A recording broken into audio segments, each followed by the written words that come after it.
ఈరోజు వినిపించబోతున్న పూర్తి నవల కరణం గారి కోడలు. రచన జొన్నలగడ్డ లలితాదేవి గారు. ఏ దేశ చరిత్ర చూసినా ఏముంది గర్వకారణం అని మహాకవి అన్నట్టు, గర్వకారణం అంటూ ఉటంకించడానికి ప్రత్యేకంగా లేకపోయినా అసలు తనది అంటూ ఒక చరిత్ర ఉంటుంది కదా. దేశాలకున్నట్లే కుటుంబాలకు ఓ హిస్టరీ ఉంటుంది. ఆ హిస్టరీలో బోలెడు రకాలు, దానికి కారణభూతులైన వ్యక్తుల్లో భిన్న ప్రవృత్తులు, భిన్న స్వరాలు ఏడైనా ఆ సప్తాక్షరాలకే ఎన్నో రాగాలు ఉద్భవించినట్లే ఈ మానవ జాతిలోని స్త్రీ పురుషులలో క్షణక్షణము మారిపోయే స్వభావాలు చిత్రాతి చిత్రం. ఓనాటి గొప్ప కవిత మరోనాడు పాతబడినట్టే కాలపురుషుని కరకు హస్తాల్లో ఓనాటి ఆచారాలు, సాంప్రదాయాలు, నమ్మకాలు అన్నీ నలిగి మరో కొత్త సాంప్రదాయం సిద్ధించడం అనుశ్రుతం. ఏ దేశానికైనా ఏ మానవునికైనా ఈ రకం మార్పు కావాలనుకుని కొంత ఆయాచితంగానే మరికొంత లభ్యమవుతూ ఉంటుంది. మార్పు అనేది లేకపోతే మొనాటని, ఒట్టి బోర్, జీవితానికి రక్తే ఉండదు. కదలిక లేని శరీరంలా ఎక్కడికక్కడ జడత్వంతో ఉండటం ఎవరికీ హర్షదాయకం కాదు. కాస్తో కూస్తో రక్తి అంటూ జీవితంపై ఉన్ననాడే భుక్తి కోసం వెంపర్లాడటం. రక్తి భుక్తి పుష్కలంగా ఉన్న మనిషికే అవసాన దశలోనైనా ముక్తికాంత మీదికి మనసు పోతూ ఉంటుంది. పండగనాడు కూడా పాత మొగుడైనా అన్న ఓ ముతక సామెత తీసుకుంటే, పండగ వచ్చినంత మాత్రాన భర్త మారిపోవాలన్న తాత్పర్యం.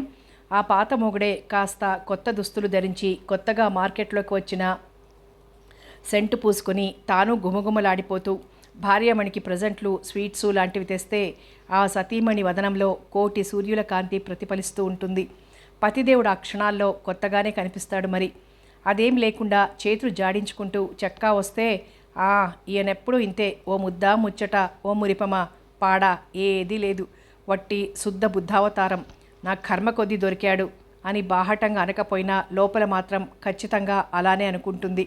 అలా జీవితాల్లోనూ, కుటుంబాల్లోనూ, తద్వారా సంఘంలోనూ మార్పు రావాలని ఆశించే యువతీ యువకుల కథ ఇది. కథాస్థానం తూర్పు గోదావరి జిల్లా రామచంద్రాపురం తాలూకా ఆలమూరు డివిజన్లోని పినపళ్ళ లాంటి కుగ్రామం. బుద్ధి తెలిసాక విజయవాడ, మద్రాసు వంటి చోట్ల గడిపిన వారు ఆ పినపళ్ళ దేవుడి చిట్టాలో ఎక్కడైనా ఉందా అనిపిస్తుంది. కానీ ఉందనడానికి చాలా తార్కాణాలే ఉన్నాయి కనుక నమ్మక తప్పదు. మరి గ్రామానికో కరణం, ఓ మునసబు, పెద్ద కాపు, పంచాయతీ సమితి, ఓ చిన్న ఎలిమెంటరీ స్కూలు, ఓ కిరాణా దుకాణం, చిన్న కాఫీ హోటల్, దాన్నానుకునే కిళ్ళి కొట్టు అన్నీ ఉన్నాయి. చందాలు చెల్లించిన మెంబర్లున్న ఓ గ్రంథ భాండాగారము చోటు చేసుకుంది. అప్పిచువాడు, వైద్యుడు, చెరువు వగైరాలు లేని గ్రామంలో చచ్చినా ఉండకూడదన్నాడు సుమతి శతకకర్త. ఆయన ఏనాడో చెప్పిపోయినా అవన్నీ అక్షరలక్షలు చేసేవి కనుక వాటిని కొట్టి పారవేయడానికి ఏమాత్రం వీల్లేదు. ఆ ఊరి వాళ్ళకి కూడా ఆ పద్యాలు కంటతా వచ్చినట్టే ఉన్నాయి. అందుకే ఆ గ్రామంలో ఓ చెరువు ఉంది. ఆ చెరువు గట్టు మీద పెద్ద నుయ్యి ఉంది. అమ్మవారి గుడి, శివాలయం ఉన్నాయి. శివాలయం పూజారే వైద్యుడిగా కూడా ద్విపాత్రాభినయం చేస్తూ ఉంటాడు. ఆ ఊళ్ళో మొత్తం 300-400 గడపలుండొచ్చు. రాజవీధి అంటే మెయిన్ రోడ్డు దాటి, రోడ్డు కాదు మట్టి వీధే కాస్త ఎత్తుగా కనిపిస్తూ ఉంటుంది కనుక అది ఆ గ్రామస్తుల పాలిట తారు రోడ్డు, మెయిన్ రోడ్డును. ఆ రాజవీధిలోనే ఆ ఊరినేలు దొరగారైన కరణం గారిల్లు. ఆ ఇంట్లోనే ఓ భాగంలో శ్రీకృష్ణ పరమాత్మను సేవిస్తూ సప్తాహాలు, ఏకాహాలు ధాటిగా జరిపిస్తూ బస్తాలతో పుణ్యాన్ని పోగు చేసే ఓ భక్తురాలు. ఆమె ఆశ్రమంలో ఓ డజను మంది ఆశ్రితురాండ్రు నిత్యం భజనలు చేస్తూ దేవుడున్నాడని నిరూపిస్తూ ఉంటారు. ఈ భక్తురాలికి పోటీగా మరో భక్తురాలు కూడా ఏకాహ సప్తాహాలతో హరినామ సంకీర్తనం చేస్తూ యథోచితంగా పుణ్యం సేకరిస్తూ ఉంటుంది. కరణం గారి ఇల్లు నిజానికి పెద్దదే, కానీ ఆ భక్తురాళ్ల తాకిడికి భగవంతుడికి, బంధువులకి, కుటుంబ సభ్యులకి ఇల్లు భాగాలు చేసుకుంటూ వచ్చేసరికి బొత్తిగా చిన్నదిలా కనిపిస్తుంది చూసేవారికి. ఇలాంటి గ్రామానికి వెళ్ళాలంటే బస్సులో కొత్తూరు దగ్గర దిగాలి. పిల్ల కాలువగట్ట పక్కనే మరామత్తులకి 7 ఏళ్లైనా నోచుకొని గోతుల కంకర రోడ్డు ఉంది. ఎలక్షన్ల ముందర కంకర మాత్రం కుప్పలు కుప్పలుగా రాసిపోసి ఉంటాయి. ఎలక్షన్లు అయిపోగానే అవి కూడా అదృశ్యమైపోతాయి. ఏమయ్యాయి ఏమయ్యాయని నాలాంటి వాళ్ళెవరన్నా ఆశ్చర్యం వెలిబుచ్చితే, ఆనాడు వానరాల బురదలో కూరుకుపోయాయి, పైన మట్టి కొట్టుకుపోయింది, ఆ పూడికంతా తీస్తే గాని రాళ్ళు బయటికి రావు అని తాపీగా జవాబొస్తుంది. పోనీ తీయించరాదా అని మొండిగా ప్రశ్నించబోతే, నువ్వు చిన్నదానివి, నీకిలాంటి వాటిల్లో అనుభవం బొత్తిగా లేదు, కానీ ఏవో కథలు నవలలు రాసుకుంటూ నీ బ్రతుకు నువ్వు బ్రతుకు అంటూ అప్పిల్లేని తీర్పు వచ్చేస్తుంది. ఆ సమాధానానికి నేనే కాదు, ఎవరైనా నోరు మూసుకుని వచ్చేయాల్సిందే. గుర్రబండి సైకిల్ రిక్షాల్లో ఏది ఎక్కి గొప్పదనం ప్రదర్శించబోయినా ఒళ్ళు హూనం కాక మానదు. పడుతూ లేస్తూ అమ్మా బాబుల్ని తలుచుకుంటూ చేరవలసిన స్థానానికి ఓ గంటకి చేరుకుంటాం మెల్లగా. ఇంత సోది దేనికి అని ఎవరైనా ప్రశ్నిస్తే, ఆంధ్రదేశంలోని గ్రామాలు కొన్ని ఇప్పటికీ ఎలా ఉన్నాయో తెలియజేయడమేనని మనవి. పల్లెటూళ్ళంటే ఎలా ఉంటాయో ఎరగని అమాయకులు, దేశ సౌభాగ్యానికి వెన్నెముక పల్లె పట్టులే, పాడి పంటలతో కళకళలాడిపోతూ ఎంతో అమాయక ప్రజతో ఆప్యాయత అనురాగాలు మెండుగా గట్టు తెగిన ఏరులా ప్రవహించిపోతాయని కాస్తో కూస్తో భ్రమపడక మానరు గదా. ఒకరిదాకా అవసరం లేదు. నేనే ఒకప్పుడు అలా భావించి స్వయంగా చూసి తెలుసుకున్నాక చేసుకున్న నిర్ణయం. ప్రత్యూష పవనాలు వీస్తుండగా పక్షుల కలకలారావాలు, కోడి కూతలు, అంబారవాలు, ఓ పక్క కృష్ణభక్తురాలు ఆలపించే మేలుకొలుపుల వచ్చీరాని పదాలు, జీరబోయిన కంఠాలతో ఓ ప్రశ్న వింటూ కరణం వెంకట్రామయ్యకి తెల్లవారిపోతోంది అన్న అదిరిపాటుతో నిద్రలేవడం అలవాటు. ఆయనకి 3 కొడుకులు, 2 కూతుళ్ళు. అలవాటు ప్రకారం ఆ రోజు మామూలుగానే లేచి దంతధావనానికి వేపపుల్ల తీసుకుని నూతి దగ్గరికి వెళ్ళిపోయాడు వెంకట్రామయ్య. దాలిగుంటలో పిడకలు పైకి ఎగదోసి మరో పొంగురానిచ్చి పాలకుండ తీసుకుని లోపలికి వెళ్ళిపోయింది వెంకట్రామయ్య భార్య నరసమ్మ. స్నానం చేసి పెద్ద కోడలు పొయ్యి మీద ఎసరు పడేసేదాకా నరసమ్మ కృష్ణభక్తురాళ్లతో కలిసి కాసేపు భజన చేస్తుంది. ఈలోగా రెండో కోడలు రాజ్యలక్ష్మి మామగారి అవసరాలన్నీ గమనించి ఆ రోజు తమ ఇంటికి ఏం కూర వస్తుందా అని ఎదురు చూస్తూ ఉంటుంది. ఎవరి తోటలో ఏ కూర పండినా, ఏ పళ్ళు పండినా, ఏ పాదు పూత పూసినా అవి కరణం గారింట్లో హాజరు కావాల్సిందే కనుక ఆమె అలా ఎదురు చూడటంలో తప్పేమీ లేదు. వెంకట్రామయ్య స్నానాధికాలు నిర్వర్తించుకొని 2 అగరొత్తులు శ్రీరామచంద్రుని పటానికి వెలిగించి గది యువతలకొచ్చేసరికి పప్పు రుబ్బి దిబ్బరొట్టెలు కాల్చిన రెండో కూతురు సుగుణ కాస్త ఆవకాయ అనుపానంగా దిబ్బరొట్టె నిండా అంగుళం మందాన నెయ్యి గుమ్మరించి ఓ పెద్ద స్టీలు కంచంలో పెట్టి తెచ్చింది. సుగుణ వయస్సు 19 ఏళ్ళు. 17వ ఏట మంచి సంబంధమని అంటూ ఓ పల్లెటూరు ఆసామి కొడుక్కిచ్చి చేశాడు. కానీ విధి వక్రించి పొలంలో పాము కాటుతో ఏడాది కల్లా పరమపదించాడు సుగుణ భర్త. ఆనాటి నుంచి పుట్టింట్లోనే ఉంటోంది. పెద్ద కూతురు 4 పిల్లలతో, పాడి పంట వచ్చిపోయే బంధువులతో, వీటితోనే సతమతమవుతూ పుట్టింటికి ఏడాదికోసారి రావడానికే వీలుండదు. పెద్దాడు వెళ్ళాడా అమ్మా అడిగాడు ఆపేక్షగా దిబ్బరొట్టె తింటూ. ఇంకా లేదు నాన్న, చెద్దన్నం తింటున్నాడు అంటూ జవాబిచ్చి మంచినీళ్లు తేవడానికి లోపలికి వెళ్ళింది సుగుణ.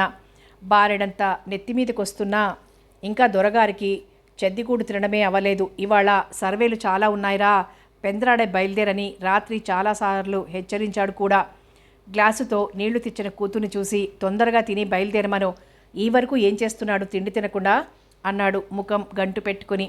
ఆ మాట విననే విన్నాడు జ్యేష్ఠపుత్రుడైన శేషాద్రి. ఈయనకి కాకులు కుయ్యకుండానే లేస్తాడు, అందరినీ అలా లేవమని సతాయిస్తాడు. వెధవ సర్వేలు, ఓ గంట ఆలస్యమైతే మాత్రం ఏమిటట అంటూ లోపలే సణుక్కున్నాడు. ఆ సణుగుడు భార్యామణి అయిన మంగమ్మ విననే వింది. పెందరాడే మొగాళ్ళు ఇంట్లోంచి బయటికి వెళ్ళిపోతే ఎన్ని ఇబ్బందులున్నాయో ఆమెకు తెలుసు కనుక ఈ విషయంలో మాత్రం మామగారిని ఫుల్గా సపోర్ట్ చేస్తుంది. చాలే సంబడం, కంచెం ముందు కూర్చుంటే గంటైనా కదలరాయే. 4 పనులు పెందలాడే చెక్కబెట్టుకుంటే సాయంత్రానికో 4 రాళ్ళు కళ్ళబడతాయనేగా మీ నాన్న చెప్పేది. ఆ మాత్రం అర్థం చేసుకోకపోతే ఎలాగయ్యా అంటూ మామగారికి వినబడేలా మొగుణ్ణి గట్టిగా దులిపింది. అది విన్న ఇంటి పెద్ద ముఖం కోతకొచ్చిన పొలంలా కళకళలాడింది. ఎంతైనా మంగమ్మకున్న జ్ఞానం వాడికేది, ముప్పొద్దులా 3 కంచాలు మేయడం తప్ప అంటూ మనసులోనే మెచ్చుకున్నాడు కోడల్ని. కరణం కొద్ది నెలల్లో అంటే ఓ ఏడాదిలోగా తన పదవీ విరమణ చేయాల్సిన ఓల్డేజ్ వచ్చేసింది కనుక పెద్ద కొడుక్కి కరణీకంలోని మెలకువలన్నీ నేర్పి మంచి తర్ఫీదిచ్చాడు.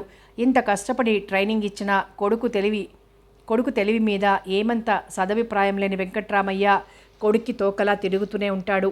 అయితే తండ్రి తన తెలివితేటల్ని బొత్తిగా గోంగూర కాడలా ఏరి పారేయడం శేషాద్రికి ఎంతమాత్రం గిట్టదు. తనేం తక్కువవాడా? కరణీకం, సర్వే పరీక్షలన్నీ పాస్ అయిన ఘటికుడు. ఆ మాత్రం గవర్నమెంట్ వారు గుర్తించి తన మేధాశక్తిని తండ్రి కించపరుస్తున్నట్లు తన వెనకాలే తిరిగి, అబ్బే మా వాడికి ఇంకా అనుభవం లేదండి, బొత్తిగా మేధ కాడు అని అందరి ముందు అంటూ ఉండటం మహా దుగ్ధగా ఉంది. తల కొట్టేసినట్టు ఉంటోంది.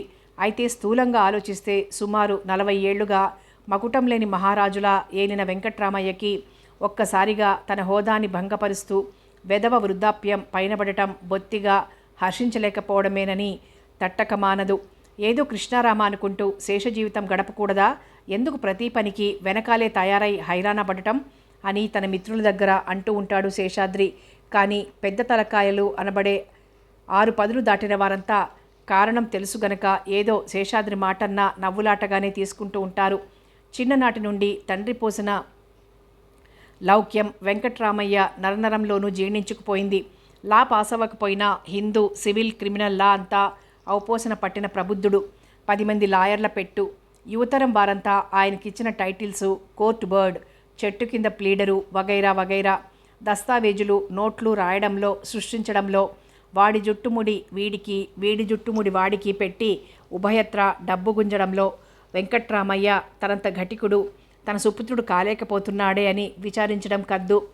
తనకి రామచంద్రాపురం తాలూకా మొత్తంలో తనంతటి ఘనుడు లేడన్న బిరుదు తనతోనే పోయే పరిస్థితిలో ఉందని బెంగపడుతూ, అందుకే కొడుకు కూడా తిరిగి కాస్త మంచి చెడ్డ నేర్పాలని అతని తాపత్రయం. కరణం గారు దిబ్బరొట్టె తినడం పూర్తి చేసి కూతురు అందించిన బారెడు గ్లాసెడు కాఫీ తన్మయత్వంతో తాగుతుండగా, గజ్జెల పట్టాలు, వెండి కడియాలు అదో విధమైన సవ్వడి చేస్తుండగా, చిలకాకు పచ్చ రంగు చీర ఎర్రని రవికా తొడిగి ఖాళీ పాలబిందె నెత్తినెట్టుకొని హంసగమనంతో వచ్చిన పాలనాగమ్మని చూసేసరికి కరణానికి కాఫీ మరింత రుచిగా కనిపించింది. పాలనాగమ్మ అలికిడి వినేసరికి ఎక్కడి లేని హుషారు వచ్చేసిన శేషాద్రి గంట నుంచి చద్దన్నం మేస్తున్నందుకు తనని నిందించుకుని తత్తరపాటుతో గబగబా తిని లేచాడు. ఏమే నాగమ్మ, అప్పుడే పాల డ్యూటీ అయిపోయిందేమిటి అంటూ పలకరించాడు కరణం. అయ్యో రామ, కరణం గారికి తెల్లారేపాటికి పావుసెర కాఫీ ఉండాలి కానీ ఇతరులెవరికి అక్కర్లేదా ఏం? 9 కొట్టేదాకా పాలు పోయకపోతే పిల్ల జల్ల అల్లాడిపోరు అంటూ దీర్ఘం తీస్తూ ఓ మందహాసం చేసింది నాగమ్మ. నిజమేలే అంటూ నవ్వి కాఫీ గ్లాస్ కింద పెట్టాడు కరణం. నేను బయలుదేరకుండానే వచ్చేసావే అన్నాడు శేషాద్రి బయటికొస్తూ. మీ ఉద్యోగం వేరు, నా ఉద్యోగం వేరు. మీరు వాయిదా వేసినా చెల్లుతుంది. నాకెట్లా? ఏ రోజు పాలు పోయకపోతే ఆ రోజు డబ్బు మినహాయించుకుంటారు. ఎప్పుడు చిక్కులు పడ్డా మా బోటి పేదవాళ్లేగా అంది నాగమ్మ. నువ్వు పేదదానివంటే ఎవరొప్పుకుంటారే నాగి? చక్కగా చిలక తల్లిలాగుంటావు. నీ వంటిన 25 కాసుల బంగారం, 25 తులాల వెండి మెరిసిపోతూ ఉంటుంది. ఎప్పుడూ వెంకటగిరి, గుంటూరు నేత చీరల్లో ముద్దుగుమ్మలా తిరుగుతూ ఉంటావు. రేపో మాపో పాక పీకించి డాబా లేపలని అంటున్నావు. ఇంకా బీద అరుపులు అరుస్తావెందుకు? తన పాండిత్యాన్ని, పాలనాగమ్మపై గల పైత్యాన్ని వెలిబుచ్చాడు కరణం. నాగమ్మ తెల్లని పలువరస కనబడేలా ముసిముసిగా నవ్వింది. ముక్కుకున్న రవ బేసరిపై ఓ చిన్న సూర్యకిరణం పడి తళుక్కుమనిపించింది. ఏదో లేండి మీ బోటి పెద్దల దయ అంటూ తిన్నగా నరసమ్మ దగ్గరికి వెళ్ళింది.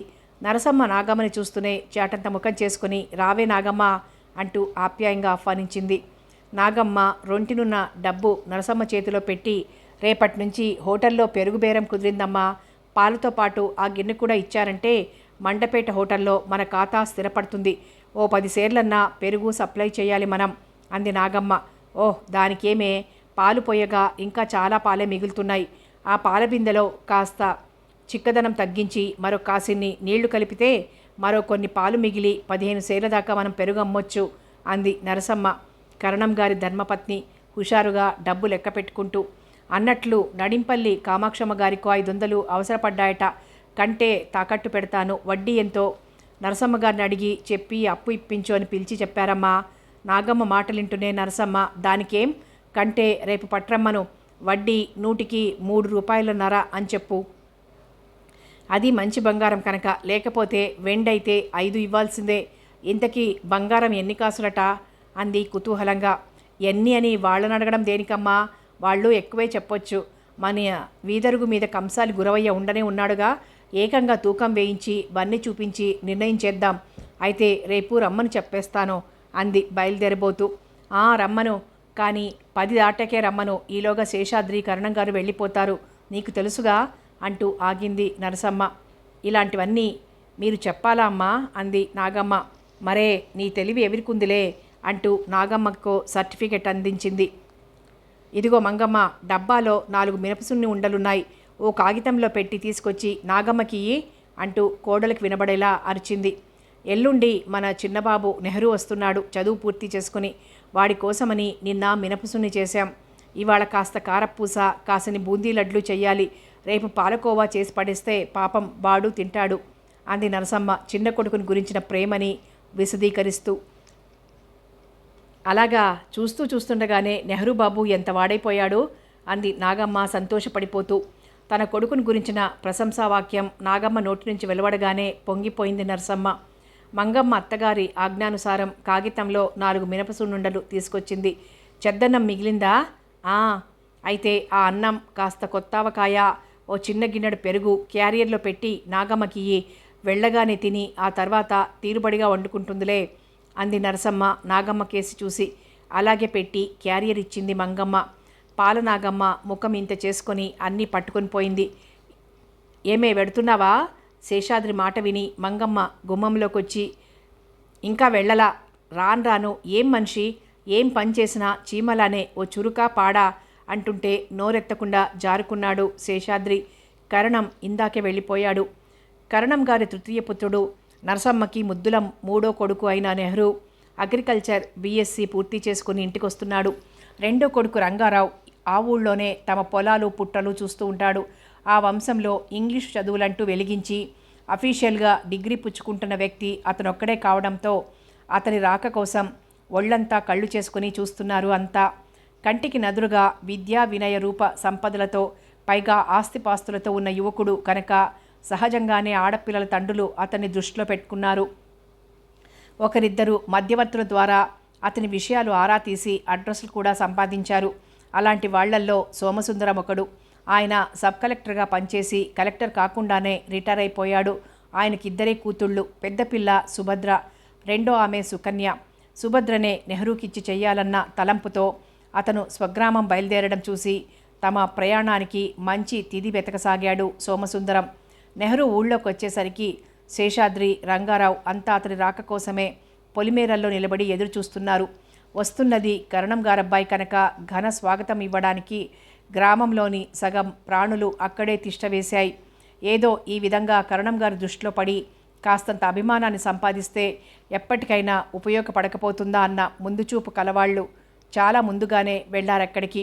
కాఫీ కలర్ ప్యాంటు, దానిమీద సన్నని కనీ కనిపించిన డిజైన్ ఉన్న స్కై బ్లూ టెరికాటన్ షర్టు, నిద్రలేమితో ఎర్రబడిన కన్నులు, ముఖం మీదకి వచ్చి పడుతున్న రేగిన జుట్టు, టీవీగా నిండుగా దిగిన నెహ్రూని చూసి శేషాద్రి, రంగారావులు మురిసిపోయారు.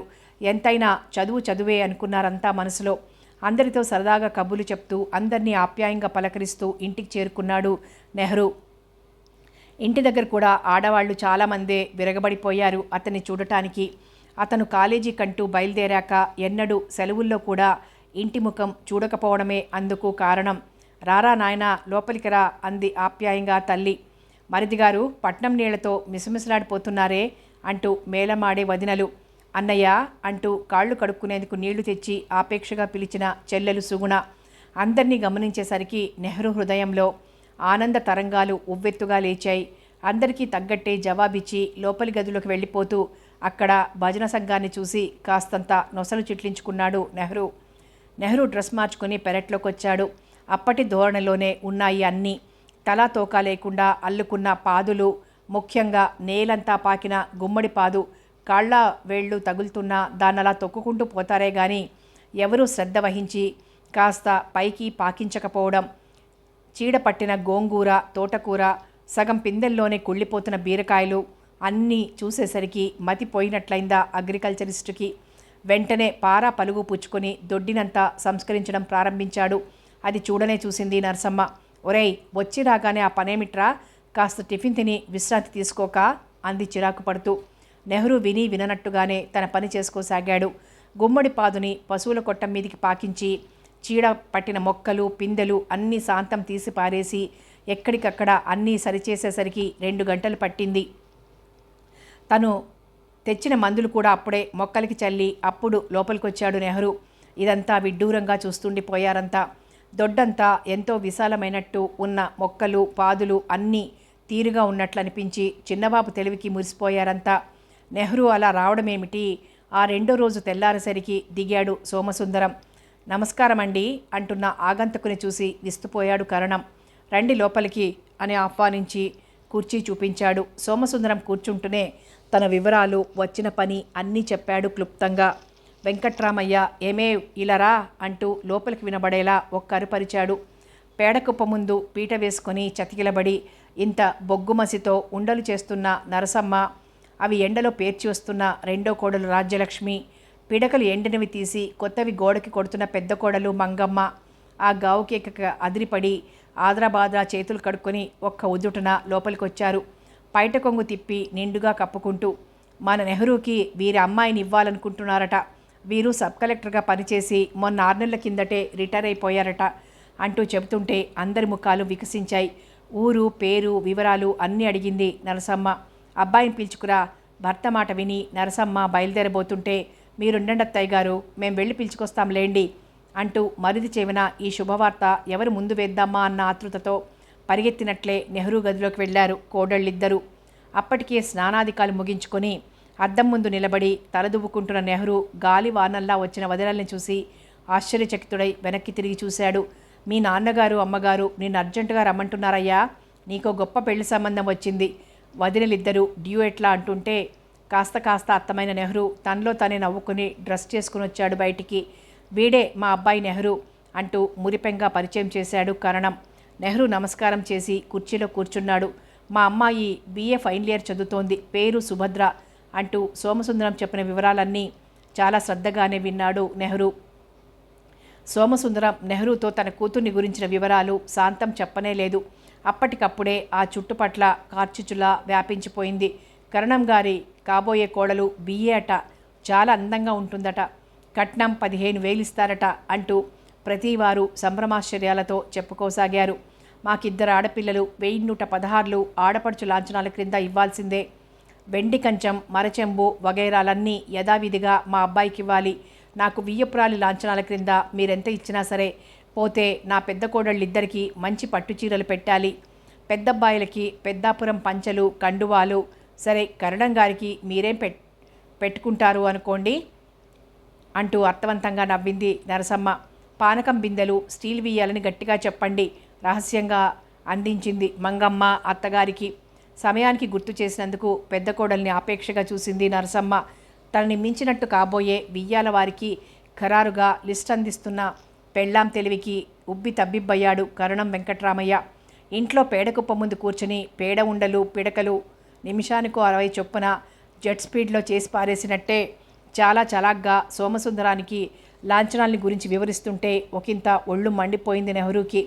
ఆ సంభాషణ అంతా తనకేమాత్రం రుచించలేదని తెలియజేస్తున్నట్లు విసురుగా గదిలోకి వెళ్ళిపోయాడు. అలవిగాని చోట అన్నట్లు అంతమంది ఏకంగా ఒక్క తాటిపైన నిలబడి తాకీదులిస్తుంటే ఒంటికాయల తనేం నెగ్గుకు రాగలడు అనిపించింది. అయితే నెహ్రూ చిరుచిరలేవి పట్టించుకోలేదు. ఆ జనాభా అన్నింటికీ సోమసుందరం ఒప్పుకుని పిల్లని చూడటానికి రమ్మని అడ్రస్ ఇచ్చి 10 సార్లు హెచ్చరించి సెలవు తీసుకున్నాడు. వియ్యంకుడు సబ్ కలెక్టర్ చేశాడు.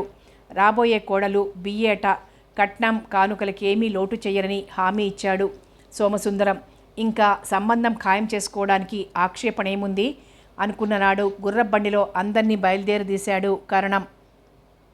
కొత్తూరు దాకా గుర్రబండి, అక్కడి నుంచి చిన్న కారు నిర్ణయించి ఆ రోజే తనని పెళ్లాడబోయే రాకుమారుడొచ్చేది అనుకోగానే వెచ్చని ఆవిరి బుగ్గల్లోకి వచ్చేసింది సుభద్రకి. అతను ఎలా ఉంటాడో, అతని అభిరుచులు ఎలా ఉంటాయో అనుకుంటూ మెల్లగా తలంటుకుని యువతలకొచ్చింది సుభద్ర. వదులుగా జడలల్లుకుని జడగంటలేసుకోవే అమ్మాయి, తల్లి ఏదో చెప్పబోయింది. అంతే కస్సుమని లేచింది సుభద్ర. నాకు ఆ జడగంటలంటే బొత్తిగా గిట్టవని చెప్పాను. అనవసరంగా సతాయించకు. నేను రోజు ఎలా ఉంటానో ఈరోజు అలాగే ఉంటాను. ఇష్టమైతే చేసుకోమను, లేకపోతే మానేయమను పెంకిగా జవాబిచ్చింది సుభద్ర. పోనీ దానికి ఇష్టమైనట్లే ఉండనీయరాదటే. లక్ష్మి BA చదివిన పిల్ల. ఏదో నీ చిన్నతనంలో నేను పెళ్లి చూపులకు వచ్చినప్పుడు జడగంటలు, నాగరం, పాపిడి బిందె అన్నీ పెట్టుకొచ్చినట్లు అమ్మాయిని అలంకరించుకోమంటే వింటుందా? నాలాగా అమాయకుడైన కుర్రాడనుకుంటున్నావేమిటి కాబోయే అల్లుడు, మంచి షోకిల్లా రాయుడు, కాస్త ఫ్యాషన్గానే ఉండని దాన్ని అంటూ సోమసుందరం రవంత కొంటెదనం, అల్లుడిపై గల అభిమానం, కూతురుపైన గల మమకారం రంగరించిపోశాడు. అంతేలేండి, కూతురికి నచ్చజెప్పుకోవడం రాకపోతే సరి అంటూ రుసరుసలాడింది లక్ష్మీదేవి. తల్లిదండ్రుల సంభాషణ వింటూ ఓ పక్క తనలో తన్ని నవ్వుకుంటూనే అలంకరణ పూర్తి చేసుకుంది సుభద్ర. అక్క ముస్తాబుని కళ్ళు విప్పార్చుకొని చూడసాగింది సుకన్య. గుమ్మ ముందు కారాగిన శబ్దం విని తటాలున బయటకొచ్చాడు సోమసుందరం. కుటుంబ సమేతంగా దిగిన కరణం గారిని రిసీవ్ చేసుకునే హడావిడిలో సోమసుందరం ఆడవాళ్ళను ఆహ్వానించే ప్రయత్నంలో లక్ష్మీదేవి పావుగంట హైరానా పడ్డారు. ముందు వరండాలోని సోఫాలపై ఆసీనులయ్యాక చుట్టూ కలిగి చూశాడు నెహ్రూ. చక్కగా గోడలకి వేలాడవేసిన పెయింటింగ్ చిత్రాలు, ఒక్క మరకన్నా లేక స్వచ్ఛమైన తెల్లదనంతో మెరుస్తున్న గోడలు, తలుపులకు వేసిన రంగులు, వేలాడదీసిన కర్టెన్లు ఎంతో అందంగా ఆ ఇంటిలోని వారి ఉత్తమ అభిరుచుల్ని తెలియజేస్తున్నాయి. ఆ వరండాలోని పుస్తకాల బీరువా, టేబుల్ పైన ఉంచిన గాంధీ నెహ్రూల ఫోటో, మరో టేబుల్ పైన ఉంచిన ఫ్లవర్ వాజ్లోని తాజా పువ్వుల సౌరభం, ఆ ఇంటి ముందు ఆర్చీలపై పాకించిన మాలతీ పువ్వుల సువాసన అతన్ని ఎంతగానో ఆకట్టుకున్నాయి. టిఫిన్లు, కాఫీలు సేవించాక అమ్మాయిని పిలు లక్ష్మి అనగానే సర్దుకుని కూర్చున్నాడు నెహ్రూ. ఆ ఇంటిలోని వ్యక్తుల ఆదరణని చూసి డంగైపోయిన కరణం గారు, ఆయన సభ్యులు, పిల్ల ఎలా ఉన్నా సరే ఈ సంబంధం ఖాయపరచుకోవాలి అన్న గట్టి నిర్ణయం అప్పుడే చేసుకున్నారు. రాబోయే ఆమె చదువుకు తగినట్లు అందమైంది, వినయమూర్తి అయితే బాగుండును అని మనసులోనే అనుకోసాగాడు నెహ్రూ. ఆకుపచ్చ రంగు Japan georgette plain colour sari, దాని మీద అదే రంగు రూబీ వాయిల్ జాకెట్, 2 జడలు, ఒక పక్కగా వేలాడదీసుకున్న కనకాంబరాల దండ, మెడలో రాళ్ల రాకెట్ ఉన్న చైను, చెవులకి తీగలు, ఆకులు డిజైన్తో చేసిన బంగారపు దుద్దులు. ప్రకృతి కాంత సుభద్రగా ఆకృతి దాల్చి తన కోసం వచ్చిందా అనిపించింది నెహ్రూకి. ఆమెని రెప్పవేయకుండా చూడసాగాడు. సరిగ్గా అప్పుడే క్రీగంట నెహ్రూను చూసిన సుభద్ర, అబ్బా అచ్చు సినిమా హీరోలా ఉన్నాడు అనుకుంది మురిసిపోతూ. ఆమె తనకేసి ఓరగా చూసేసరికి గుండె లయ తప్పింది నెహ్రూకి. అప్పటికే కుసుమశరుడు ఇద్దరి గుండెల్లోనూ 10 బాణాల్ని గురిచూసి కొట్టి పారిపోయాడని ఇద్దరూ గ్రహించలేదు. అమ్మాయినేమన్నా అడుగుతారా అని ప్రశ్నించాడు సోమసుందరం. మీకు పాటలంటే ఇష్టమేనా కుతూహలంగా అడిగాడు నెహ్రూ. ఇష్టమే సన్నగా జవాబిచ్చింది. మీ అభిరుచులేమిటి? గార్డెనింగ్ అంటే సరదా ఉందా? పుస్తకాలు చదవడం, సినిమాలు చూడటం, గార్డెనింగ్ నాకు చాలా ముఖ్యమైన హాబీ అంది నవ్వొణుచుకుంటూ. ఐసీ, అయితే కుకింగ్ తెలుసా? ఓ ఎస్, వెరీ గుడ్. మరి మీ పేరు? తెలియనట్టే అడిగాడు కొంటెగా. సుభద్రాదేవి. నా పేరు జవహర్లాల్ నెహ్రూ చిలిపిగా అన్నాడు నెహ్రూ. అలాగా అంటూ ఓ కొంటె చూపు విసిరి లోపలికి వెళ్ళిపోయింది సుభద్ర.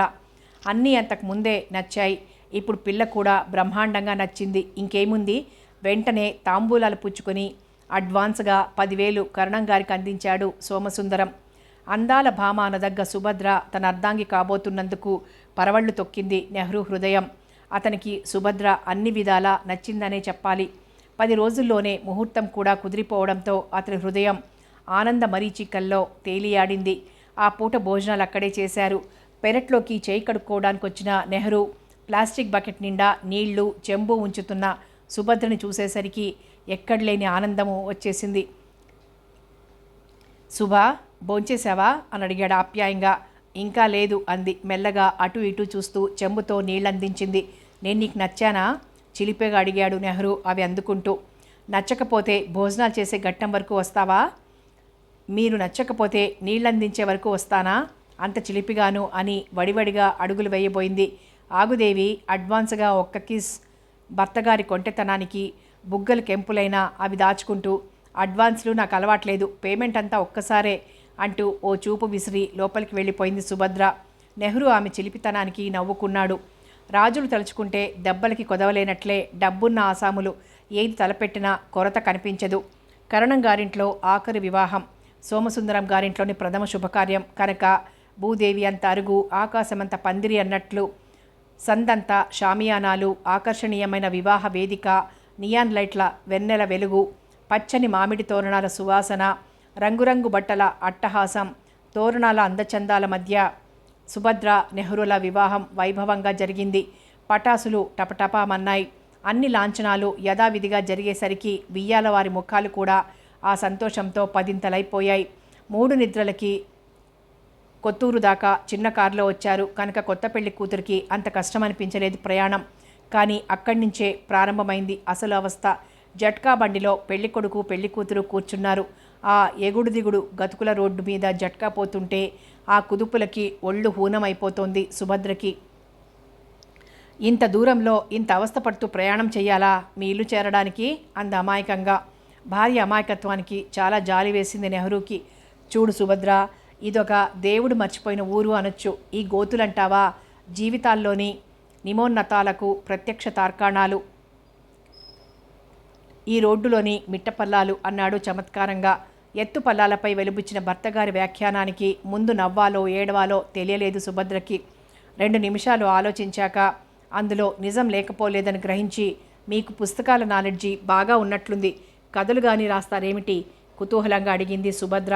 కథలా రాయడమా అంటూ నవ్వి, రాసే తెలివి లేదనుకో, కానీ ఎన్నో వందల కథలు నవలలు పారాయణం చేశాను. ఆ అనుభవం అంతా ప్రతి నరంలోనూ జీర్ణించుకుపోయింది. ఓ కొంటె జవాబు చెప్పాడు నెహ్రూ. మీ పేరు నెహ్రూ అయినందుకు అనుకున్నంత హ్యూమరు ఉన్నట్టుంది. దాంతోపాటు ఆయనకున్నంత కోపం కూడా ఉందేమోనని భయం కూడా వేస్తోంది. ఆ మాటకి మనసారా నవ్వాడు నెహ్రూ. కాస్తో కూస్తో ఉండకుండా ఎలా ఉంటుంది నారీమణి, ఏం ఉన్నా దేవిగారికి దాసుడినేగా ఆమె భుజంపై చెయ్యి వేసి అన్నాడు. ఏం కబుర్లు, నిజంగా దాసులైన వారెప్పుడు చెప్పనే చెప్పరు అంటూ నవ్వబోయేలోగా ఓ పెద్ద గోతిలో పడి లేవడానికి నానా హైరానా పడిపోతోంది బండి. ఈ బాధంతా పడే బదులు హాయిగా నడిచిపోతే బాగుండేది విసుగ్గా అంది సుభద్ర. నడిచిపోవచ్చుననుకో, కానీ అంతా నూతన వధూవరులు పాదయాత్ర చేసి వచ్చారే అని విడ్డూరంగా చెప్పుకుని ఆశ్చర్యాంబుదిలోంచి ఈ రోజుకిక తేరుకోరు అన్నాడు నవ్వుతూ. ఆ మాటలకు చిరాకు మాయమైన సుభద్ర కిలకిలా నవ్వింది. ఇలాగే పడుతూ లేస్తున్న బండిలో నెహ్రూ చిలిపి చమత్కారాల మధ్య ఇల్లు చేరుకునేసరికి ఎర్రనీళ్లు కర్పూరపు పళ్ళెం అన్నీ పెట్టుకుని రెడీగా ఉన్నారు ముత్తైదువులు. టప్పుమని 2 కొబ్బరికాయలు దిగదుడిచి కొట్టింది నరసమ్మ. కొత్త కోడలి గృహప్రవేశం, ఆ వెనక సత్యనారాయణ వ్రతం వగైరాలన్నీ ఘనంగా జరిగి 3 నిద్రలు ముగించుకుని నెహ్రూతో పుట్టింటికి తిరిగొచ్చింది సుభద్ర. హైదరాబాద్ లాంటి చోట ఏదో పెద్ద ఉద్యోగం చేస్తాడు కానీ ఎక్కడ భగవంతుడనేవాడి దృష్టిలో పడని ఆ దిక్కుమాలిన ఊళ్ళో ఉంటాడా అని అనుకున్నాడు సోమసుందరం. ఆ ఊరు అతనికి బొత్తిగా నచ్చలేదు. ఇంతకీ భర్త ఆ పొలం దున్నుకుంటూ బ్రతుకుతాడో, ఉద్యోగం చేసి పట్నం కాపురం పెడతాడో ఏది తేల్చలేదు అనుకుంది మనసులో సుభద్ర. ఇక్కడ అత్తవారింటికి 3 నిద్రలకు వచ్చిన నెహ్రూ ఆ ఇంటి పద్ధతులన్నీ క్షుణ్ణంగా పరిశీలించసాగాడు.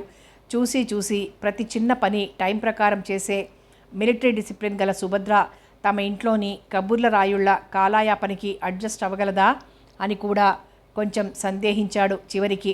శోభనం రాటి రాత్రి సుభద్రను దగ్గరకు తీసుకుంటూ, ఆ రోజు అడ్వాన్స్లేవి అలవాట్లేదన్నావు, మరి ఈరోజు అన్నాడు కొంటెగా. సుభద్ర బుగ్గలు ఎరుపెక్కాయి. సిగ్గు దొంతరల మధ్య మల్లెమొగ్గలా ముడుచుకుంది. నా జీవితంలో ఇంత గొప్ప భార్యని పొందగలనని ఏనాడూ ఊహించలేదు అంటూ ఆమె 2 బుగ్గలపైన ముద్దుల వర్షం కురిపిస్తూ అన్నాడు నెహ్రూ. దానికి జవాబివ్వలేదు సుభద్ర. ఆ రాత్రంతా చాలా తీయగా హాయిగా గడిచిపోయింది. తెల్లవారి మెలకు వచ్చిన సుభద్ర లేవబోతుంటే చటుక్కున చెయ్యి అందించి మీదికి లాక్కున్నాడు నెహ్రూ.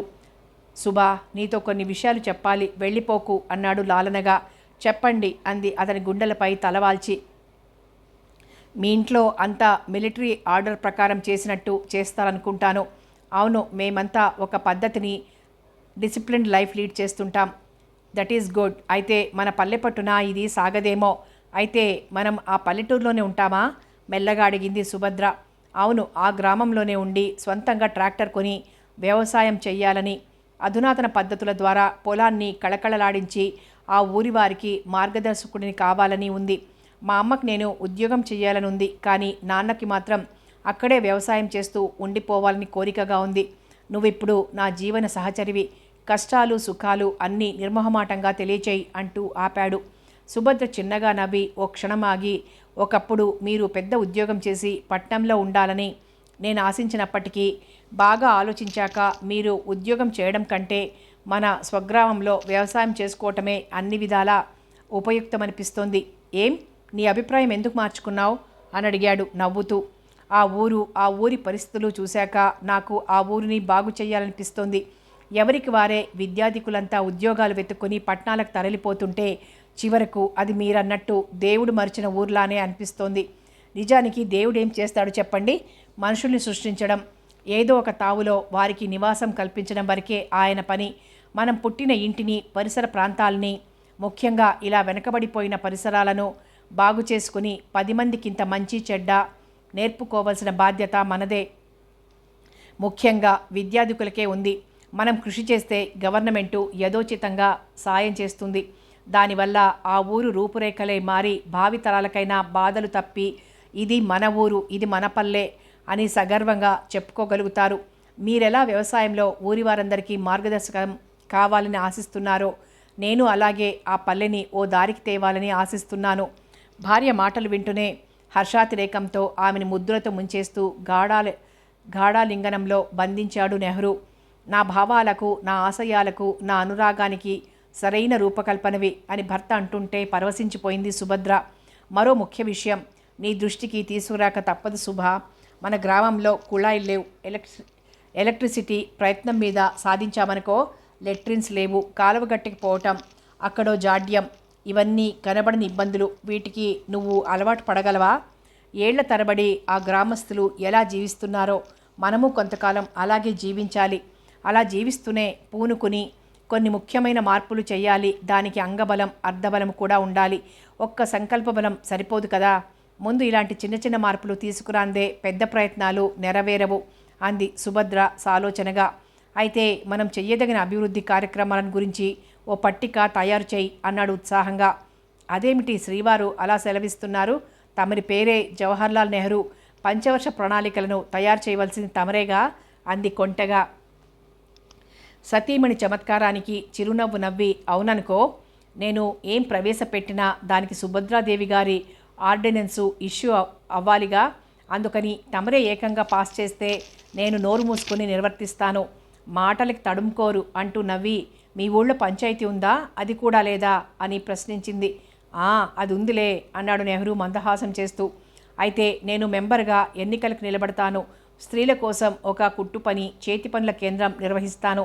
బుట్టలు వగేరాలు అల్లించి టౌన్కి మార్కెటింగ్కు పంపే ఏర్పాట్లు చేస్తాను.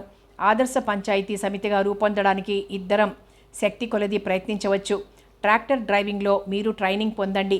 ఇతరుల పొలాలకు కూడా అద్దెకిచ్చి పెట్టుబడి త్వరలో రికవరీ చేసుకోవచ్చు. లేదా ఒక డ్రైవర్ను పెట్టుకోండి. లైబ్రరీ ఉంటే అభివృద్ధి చేయవచ్చు. గ్రామస్తులలో చైతన్యత ప్రదీప్తం చేయవచ్చు. సుభద్ర ఆపింది. భార్యని రెప్పవేయడం మర్చి ఆశ్చర్య విస్పారిత నేత్రాలతో తిలకించసాగాడు.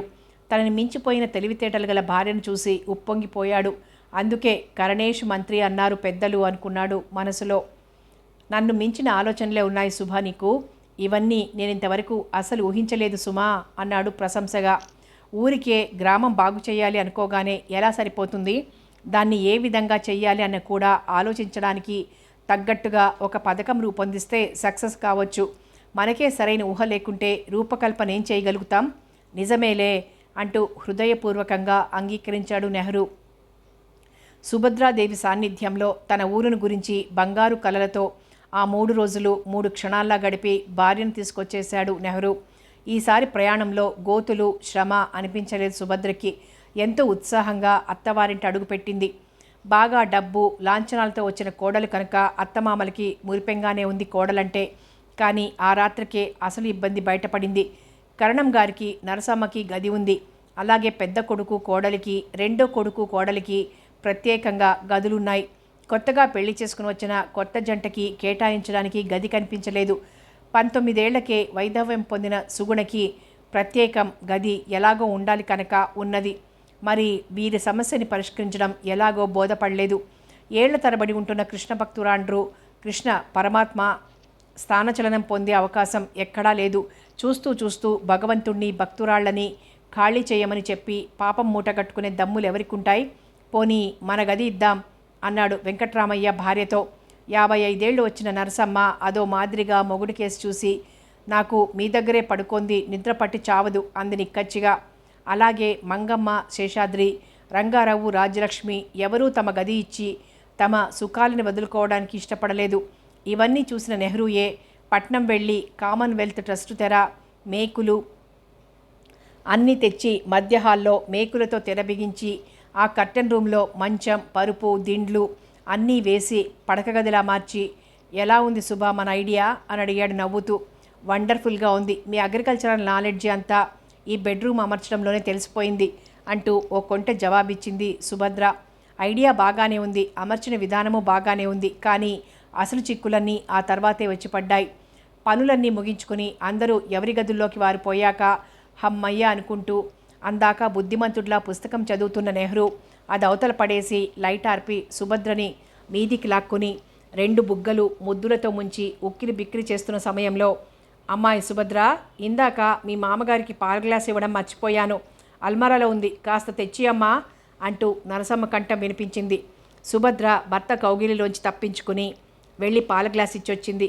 మరో అరగంట గడిచింది. ఇంతలో శేషాద్రి గది తలుపు తెరుచుకుని మంగమ్మ బయటకొచ్చి, నేను వంటింట్లోకి వెడుతున్నాను, మీ బావగారికి అరిసె కావాలట, మరిదికి కూడా కావాలేమో అడుగు సుభద్ర అంటూ ముందుగానే తన రాక తెలియజేసింది. అంతవరకు గువ్వపిట్టల్లా ఒకరి పరిష్వంగంలో ఒకరు కరిగిపోతూ ఏవో శృంగారపు పలుకులు భర్త విసురుతుండగా సిగ్గుల రాణి అవుతున్న సుభద్ర ఉలిక్కిపడి భర్తగారి నోరు మూసి తన మీద నుంచి అతని చేయి తొలగించి స్టాప్ ఇట్ అంది కొంటగా. నెహ్రూకి ఒళ్ళు మండిపోయింది. అర్ధరాత్రి వేళ మధ్యల దరువని ఈయన గారి తిండి రంది రాత్రి 12 అయినా విజృంభిస్తూనే ఉంటుంది, సిగ్గు లేకపోతే సరి, వాడు అడగడం ఈవిడ బయలుదేరడం అని చిటపట్లాడిపోయాడు. తను యథేచ్ఛగా శృంగార సామ్రాజ్యం ఏలుకోకుండా అడుగడుగున ఇంట్లో వాళ్ళు కలిగిస్తున్న డిస్టర్బెన్స్కి లైట్ వేయక తప్పలేదు. మళ్ళీ విసుక్కుంటే లాభమేముంది, మీ అన్నయ్య గారి ఉదరగోళం ఎప్పుడు బగబగా మండుతూనే ఉంటుంది, ఎలాగూ మేలుకునే ఉన్నారు, మీరు 2 అరిసెలు తినండి, మధ్యాహ్నం మీరు అసలు తిననే లేదు అంటూ నవ్వి తను కూడా 2 అరిసెలు గ్లాస్ నిండా నీళ్లు తీసుకొచ్చి అతని ముందుంచింది సుభద్ర. ఇప్పుడు ఈ అరిసెల కోసం ఎవరెడేస్తున్నారు లెద్దు అన్నాడు విసుగ్గా. సుభద్ర సన్నగా నవ్వి ఊరుకుంది. ఈ విధంగా సాగుతుంటే భర్తని సుఖపెట్టడం తన వల్లే మాత్రం కాదు. అరిసెలు తినడం పూర్తయ్యాక కాస్త ఉత్సాహం పుంజుకొని భార్యని దగ్గరగా లాక్కున్నాడు. అయితే అతని అదృష్టం ఏమీ బాగాలేదు అనడానికి నిదర్శనంగా ఒకసారి సుగుణ, మరోసారి రాజ్యలక్ష్మి అటువైపు నుంచి వెళ్లాల్సి రావడంతో అతని ఆవేశం కాస్త జారిపోసాగింది. భర్త అవస్థకి నవ్వు జాలి రెండూ కలిగాయి సుభద్రకి. తడవకి లైటు వేయక తప్పడం లేదు. అంతా సద్దుమణిగి ఎవరి గదుల్లో వారు విశ్రాంతి తీసుకునేసరికి గడియారం 1:30 చూపిస్తోంది. లైట్ ఆర్పి మళ్ళీ దగ్గరగా జరిగాడు నెహ్రూ. భర్త పరిరంభంలోని సంతోషానుభూతిని ఆస్వాదిస్తున్న సుభద్రని ఈసారి నిద్రాదేవి జోకొట్టింది. ఆమె కళ్ళు కూరుకు రావడం గమనించేసరికి నెహ్రూ ఆవేశం పూర్తిగా చల్లారిపోయింది. ఛే వెదవ కొంప, ముందు సంస్కరించాల్సింది ఊరిని కాదు ఈ ఇంటిని, ఈ ఇంట్లోని మనుషుల్ని అనుకున్నాడు కసిగా. హాయిగా కొత్త భార్యతో ఆనంద సాగర తరంగ మాలికల్లో ఊగులాడకుండా అడుగడుగున అపశృతులు పలికిస్తున్న తన కుటుంబ సభ్యులను తలుచుకుని తన దురదృష్టానికి తనే చింతిస్తూ పక్కకు తిరిగి పడుకున్నాడు. పాపం కొత్త పెళ్లి కొడుకైన జవహర్లాల్ నెహ్రూ. నిజంగానే నెహ్రూ అన్నట్టు ఆ ఇంట్లో బాగు చేయాల్సిన విషయాలు చాలానే ఉన్నాయని ఆ మర్నాడే గ్రహించింది సుభద్ర. తన ఇంటిని తను చక్కదిద్దుకోలేకపోతే ఇంకా గ్రామాన్నేం బాగు చేస్తుంది? ముందు మరమ్మతులు ఇంట్లోనే ప్రారంభం కావాలి అనుకుంది. సుభద్ర స్నానాధికాలు నిర్వర్తించుకుని వంటగదిలోకి వచ్చేసరికి సుగుణ కాఫీ నీళ్లు పెడుతోంది కుంపటి మీద. నువ్వు స్నానం చేసిరా సుగుణ, కాఫీ నేను కలుపుతాను అంది సుభద్ర విసనకర్ర అందుకుంటూ. స్నానం తర్వాత చేస్తానులే వదినా బద్ధకంగా జవాబిచ్చింది సుగుణ. ఇంకా ఎప్పుడో చేయడమేమిటి, పెందరాడే చేస్తే పని అయిపోతుంది అంటూ హెచ్చరించేసరికి విధిలేనట్లు బయలుదేరింది సుగుణ. సుభద్ర కుంపటి విసురుతూ ఆలోచనలో పడింది. ఈ ఇంటిని, ముఖ్యంగా సుగుణ భవిష్యత్తుని ఏ విధంగా తీర్చిదిద్దాలి? భర్త చెప్పిన దాన్ని బట్టి సుగుణ వయస్సు 19 ఏళ్ళు.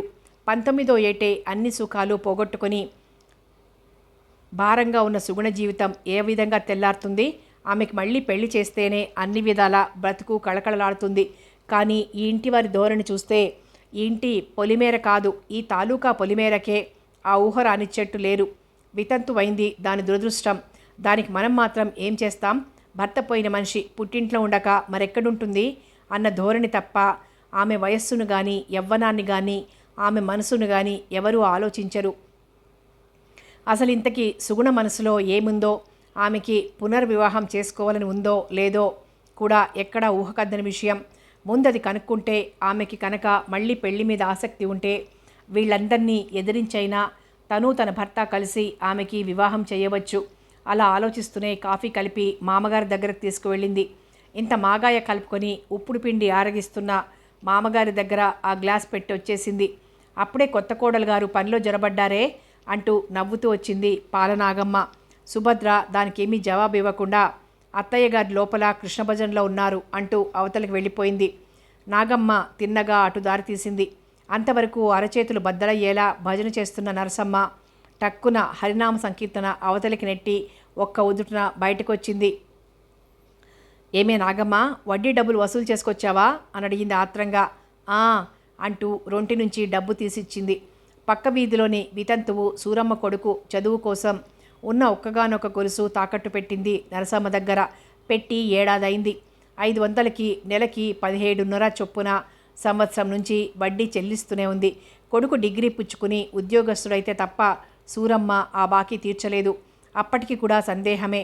ఆమె కొడుక్కేదైనా సంబంధం కుదిరి కట్నం అంటూ ఓ పెద్ద మొత్తం ఆ పిల్ల తండ్రి సమర్పించుకుంటాడు కనుక అందులో తీరిస్తే తీర్చాలి. ఈలోగా నరసమ్మ దగ్గర పుచ్చుకున్న 500కి మరో 500 చెల్లిస్తుంది వడ్డీగా. నాగమ్మ నరసమ్మ ఇచ్చిన కాకరకాయలు తీసుకుని ఇంటికి బయలుదేరింది. నాగమ్మ చాలా ఇళ్లల్లో పినపళ్లల్లో పాలు పోసి మండపేట హోటల్లో మిగిలినవన్నీ పోసొస్తుంది. ఆ మధ్య కుదుర్చుకున్న పెరుగుల వాడుక కూడా బాగానే సాగుతోంది. పాలు పెరుగు నరసమ్మ దగ్గర నుంచి సేకరించి ఆమె దగ్గర 4వ వంతు కమిషన్ తీసుకుని అందరికీ పాలు పెరుగు పంచొస్తుంది. మండపేట హోటల్లో పోసే ఖాతాకి మాత్రం అదనంగా మరో కాస్త తీసుకుంటుంది. కరణం గారింట్లో నుంచి మంచి పుష్టిగల గేదెలు 5 ఉన్నాయి. అవి కాక 2 ఆవులున్నాయి. నాగుల చవితి లాంటి పర్వదినాల్లో ఆవు పాలు పట్నం తీసుకుపోయి హై రేట్కే అమ్ముకొస్తుంది నాగమ్మ. ఆవు నెయ్యి దీపాలకు వెలిగించుకోవడానికి కార్తీక మాసంలో కావాలంటూ వచ్చే భక్తి శిఖామణుల క్యూతో సరిపోతుంది కరణం గారిల్లు. ఇవన్నీ కరణం శేషాద్రి వెళ్ళిపోయాకే ప్రారంభిస్తుంటారు. దొడ్లో 2 పత్తి చెట్లున్నాయి. వాటి సంరక్షించి పత్తి తీసి అమ్మే బాధ్యత రెండో కోడలు రాజ్యలక్ష్మిది. పేడ పిడకలు కాయగూరలు అమ్మే శాఖ పెద్ద కోడలు మంగమ్మది. వడ్డీ వ్యాపారం పాల సరఫరా శాఖ నరసమ్మ స్వీకరించి మకుటం లేని మహారాణిలా కాదు గద్దె దిగిన ప్రైమ్ మినిస్టర్లా ఏలుతోంది ఆ ఇంటిని. ఈ మంత్రి మండలిలో కొత్తగా వచ్చి చేరిన కొత్త కోడలికి ఏ శాఖ కేటాయించాలన్నదే నరసమ్మకి తేలని సమస్య. ఏం చెప్పాలన్నా కోడలు బాగా చదువుకున్నది అవడంతో ఏం చెబితే ఏమంటుందోనన్న భయం ఉంది ఒక పక్క. పైగా నరసమ్మేం తెలివి తక్కువది కాదు గనక కొత్త కోడలి స్వభావాలు క్షుణ్ణంగా పరిశీలించిందే అసలు ఏదీ బయటపడకూడదు అనుకుంది. నాగమ్మ పాలకంటే నాగమ్మే అట్రాక్షన్ కనుక అందరూ యవ్వనంలో వయ్యారపు హొయలొలికిస్తూ కచ్చా పోసి చీరగట్టి బిగుతైన రవిక తొడిగిన నండూరి వారి ఎంకిలా ముస్తాబైపోతుంటే ఆ నాగమ్మతో మాట్లాడాలని కనీసం ఒక్కసారైనా చూసి తరించిపోవాలని ఆశపడే మగరాయుళ్ళు కావలసినంతమంది. 2 ఏళ్ల క్రితం 2 ఏళ్లు కాపురం చేసి టైఫాయిడ్ వచ్చి భర్త పోయిన నాగమ్మ ఓ నెల దుఃఖ సముద్రంలో మునిగిపోయినా ఆ తర్వాత గీతోపదేశం పొందిన పార్థుడిలా ఏ కృష్ణుడు జ్ఞానబోధ చేయకపోయినా తనంతట తానే ఆత్మజ్ఞానం పొంది దుఃఖాన్ని అవతలికి నెట్టి యథావిధిగా తన బ్రతుకు తెరువు కోసం పాటుపడసాగింది. అడిగేవారు మందలించేవారు ఎవరూ లేరు కనుక అప్పుడప్పుడు సినిమాలు చూసిన పాండిత్యంతో అలంకరణ బాగానే చేసుకుని ఆ ఊరివారి పాలిట ఓ సినిమా స్టార్ అయిపోయింది. ఈ అలంకరణతో వెర్రెత్తిపోయే వారిలో కరణం కొడుకు శేషాద్రి, పెద్ద కాపు ఆయన గారి పుత్రరత్నం, మనసులో ముచ్చటపడిపోయే మరో అభాగ్యుడు కాపు అల్లుడు, ఇంకా కాస్త మోతుబరి అన్న ప్రతివాడును. అబ్బా ఏం టీవీ, ఏం జపం, పోసేది పాలు కాదు అమృతం, అమృత భాండంతో మోహినీదేవి ఇలా డైరెక్ట్గా పినపళ్లలో దిగిపోయింది అని లొట్టలేసుకునే కవిత్వరాయుళ్ళు బోలెడు మంది. అయితే పని పాట లేక కసరత్ చేయడమే పనిగా పెట్టుకుని కండలు తిరిగిన వస్తాదులా తయారైన సుబ్బారావు మునసబు గారి పెద్ద కొడుకు నాగమ్మ దృష్టిని ఆకర్షించాడని భగవంతుడికి కూడా తెలుసో తెలియదో అతనికి నాగమ్మ అంటే వెర్రి ప్రేమ. నాగమ్మ మండపేట హోటల్లో పాలు పెరుగు పోయడానికి ముందు గుమ్మ లేరు గనక వచ్చిన టీ దుకాణానికి పాలు పోస్తోంది. అక్కడే సుబ్బారావు సైకిల్ మీద వచ్చి కాపలా కాస్తుంటాడు. అక్కడే నాగమ్మని పలకరిస్తూ బులపాటం తీర్చుకుంటూ ఉంటాడు. చిన్నబ్బాయి గారు, మద్రాస్ వెళ్ళి సినిమాలో యాక్ట్ చేయకూడదు, అచ్చం ఎన్టీ రామారావులా ఉంటారు అంటూ ఓ చిలిపి మాట విసురుతుంది నాగమ్మ. నువ్వు నా పక్కన హీరోయిన్గా వేస్తానంటే ఈ క్షణంలోనే మద్రాస్ మెయిల్ ఎక్కేద్దాం ఇద్దరం అంటూ ఆశగా జవాబిస్తాడు సుబ్బారావు. మరే సినిమాల పిచ్చి కొద్దీ ఇద్దరం జాయింట్గా మద్రాసు పోతే లేచిపోయామని మీ అమ్మ నాన్న వెనకబండిలో మద్రాసు వచ్చి నిన్ను నన్ను కట్టగట్టి సముద్రంలో గిరాటేస్తారు. పెళ్లి చేసుకుందాం రారాదు అంటూ నాగమ్మకేసి ప్రేమగా చూసే సుబ్బారావును క్షణం పరికించి ఆ తర్వాత కిలకిలా నవ్వుతూ, పెరిగినవి కండలే గాని తెలివి కాదు అబ్బాయి గారు, మీరెక్కడా నేనెక్కడా అంటుంటే రవ్వంత చిన్నబుచ్చుకున్న సుబ్బారావు, ఎవరెక్కడైతే ఏం నాగమ్మ, ఇద్దరం ఏకమైతే ఇంకా తేడా ఏముంది, ఎందుకు లేదు, మీరు మునసబ్ గారబ్బాయి, నేను పాలమ్ముకునే నాగమ్మని అంటూ సెలవు తీసుకునే నాగమ్మ కోసం పడిగాపులు పడటం సుబ్బారావు నిత్యకృత్యం. ఆ రోజు ఇలాగే నాగమ్మ అడ్డపడి మండపేట వచ్చేసరికి సైకిల్ మీద యమ స్పీడ్గా వచ్చి నిలబడ్డాడు సుబ్బారావు. అతన్ని చూడగానే నాగమ్మ ముఖం నీళ్లు కలపని చిక్కని పాలలా ఆనందంతో నురగలగక్కింది. అప్పుడే కాపు కాసారే అబ్బాయి గారు అంటూ మందహాసం చేసింది. మరే, నేనేమో నీకోసం ఇలా భజన చేస్తూ ఉంటాను, నువ్వు మాత్రం పుట్టలోంచి బయటికి రావు. భజన చేస్తే వస్తుందా అబ్బాయి గారు, నాగస్వరం వినిపించాలి కానీ. ఆహా, ఏ చదువు లేకపోయినా, ఏ డైరెక్టర్ బుక్ చేసి స్క్రిప్ట్ ఇవ్వకపోయినా ఇంతింత డైలాగులు చెప్పేస్తున్నావు, మొత్తానికి రవ్వలాంటి దానివే నాగం అన్నాడు మురిసిపోతూ. మరి నీ కవిత్వం తాలూకు పైత్యం నాకు అంటింది లేవయ్యా. అంటకేం చేస్తుందే నాగు, నీ పేరు నాగమ్మ, నా పేరు సుబ్బారావు, ఇద్దరం సజాతి వాళ్ళమే. వివాహాలు సజాతి వాళ్ళకి స్వకులస్తులకి ఆమోదయోగ్యం. సరే, నీ మాటలకేం వచ్చలే అంటూ లోపలికి పోయి పాలు పెరుగు పోసొచ్చింది. ఇక్కడ సినిమా థియేటర్ దగ్గరున్న హోటల్లో కాఫీ తాగుదాంరా, డబ్బులున్నాయి అంటూ ఆహ్వానించాడు సుబ్బారావు. నాగమ్మకి కూడా సరదా పుట్టి అతని వెనకే వచ్చింది.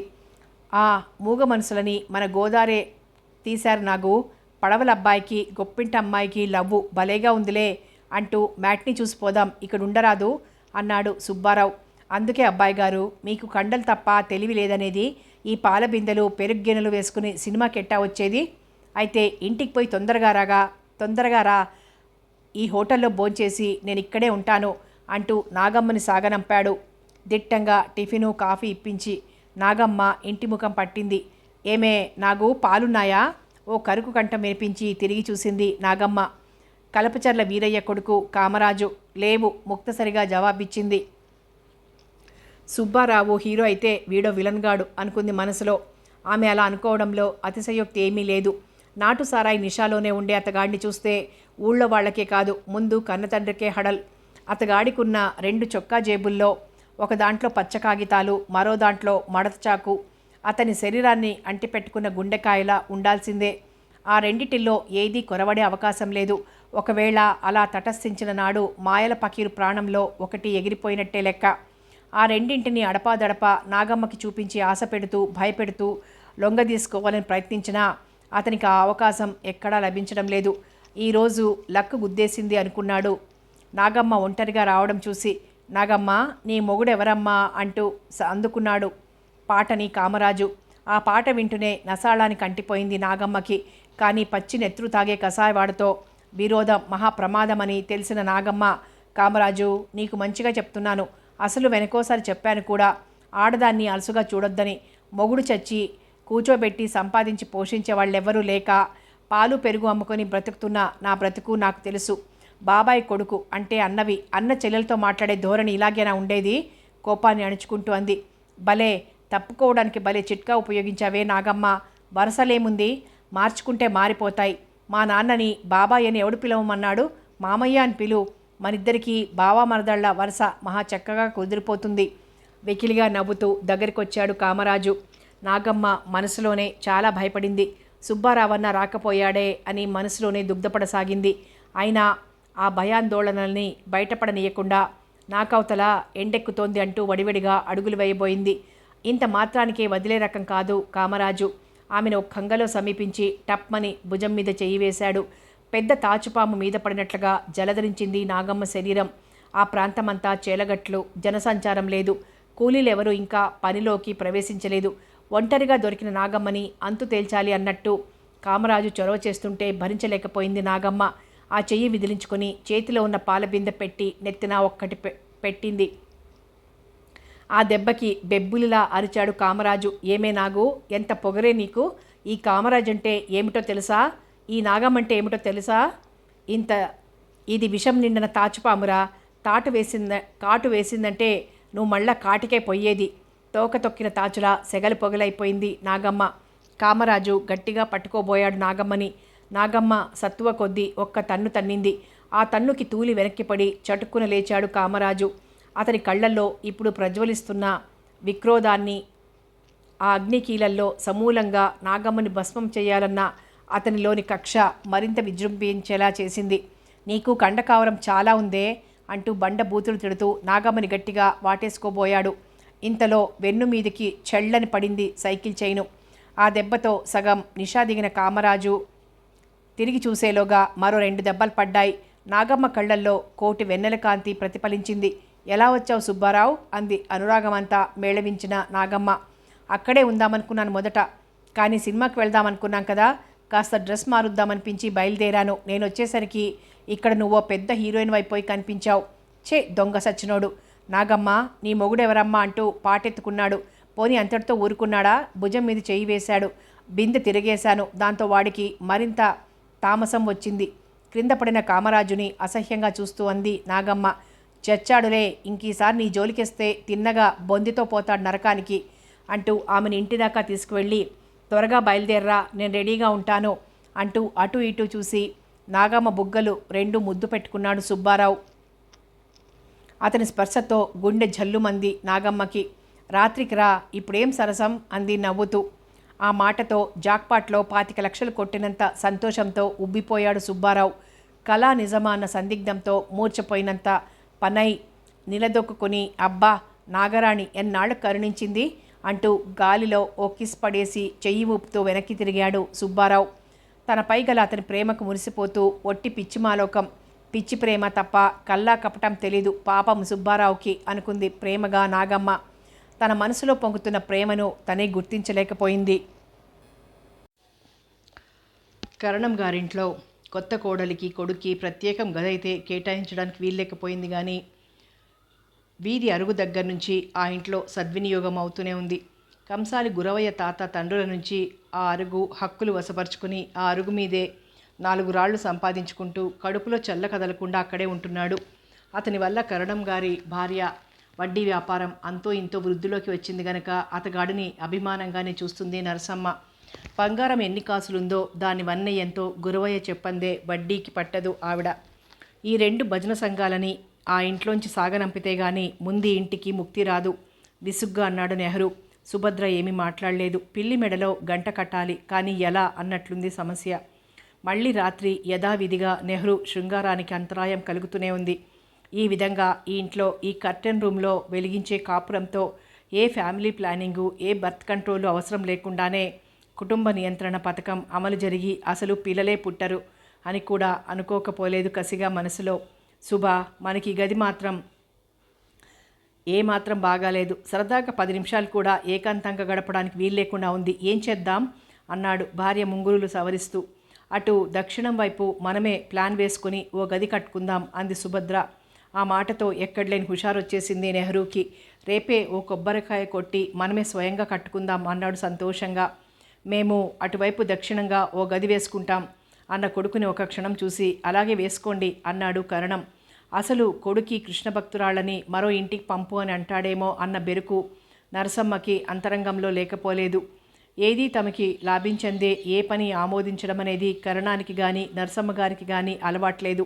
ఇంతింత లౌక్యం ప్రదర్శించే మామగారికి అత్తగారికి ఇంత భక్తి ఉందా అని సుభద్ర ముందు ఒకంత ఆశ్చర్యపడినా ఈ భక్తి తత్పరత వెనకగల అసలు రహస్యం మరో వారానికే బోధపడిపోయింది. ఆనాడు కృష్ణాష్టమి. తెల్లవారుజామున 3:30కే నిద్రలేచారంతా. అసలే 1:30 వరకు ఇంటివారి తాకిడికి కంటి మీద కునుకులేని నెహ్రూ సుభద్రలకి ఈ మేలుకొలుపులు భజనలు అన్ని ఒళ్ళు మండించాయి. విశేషం ఏమిటంటే నరసమ్మ, కరణంగారు, శేషాద్రి అంతా భజనలో పాల్గొన్నారు.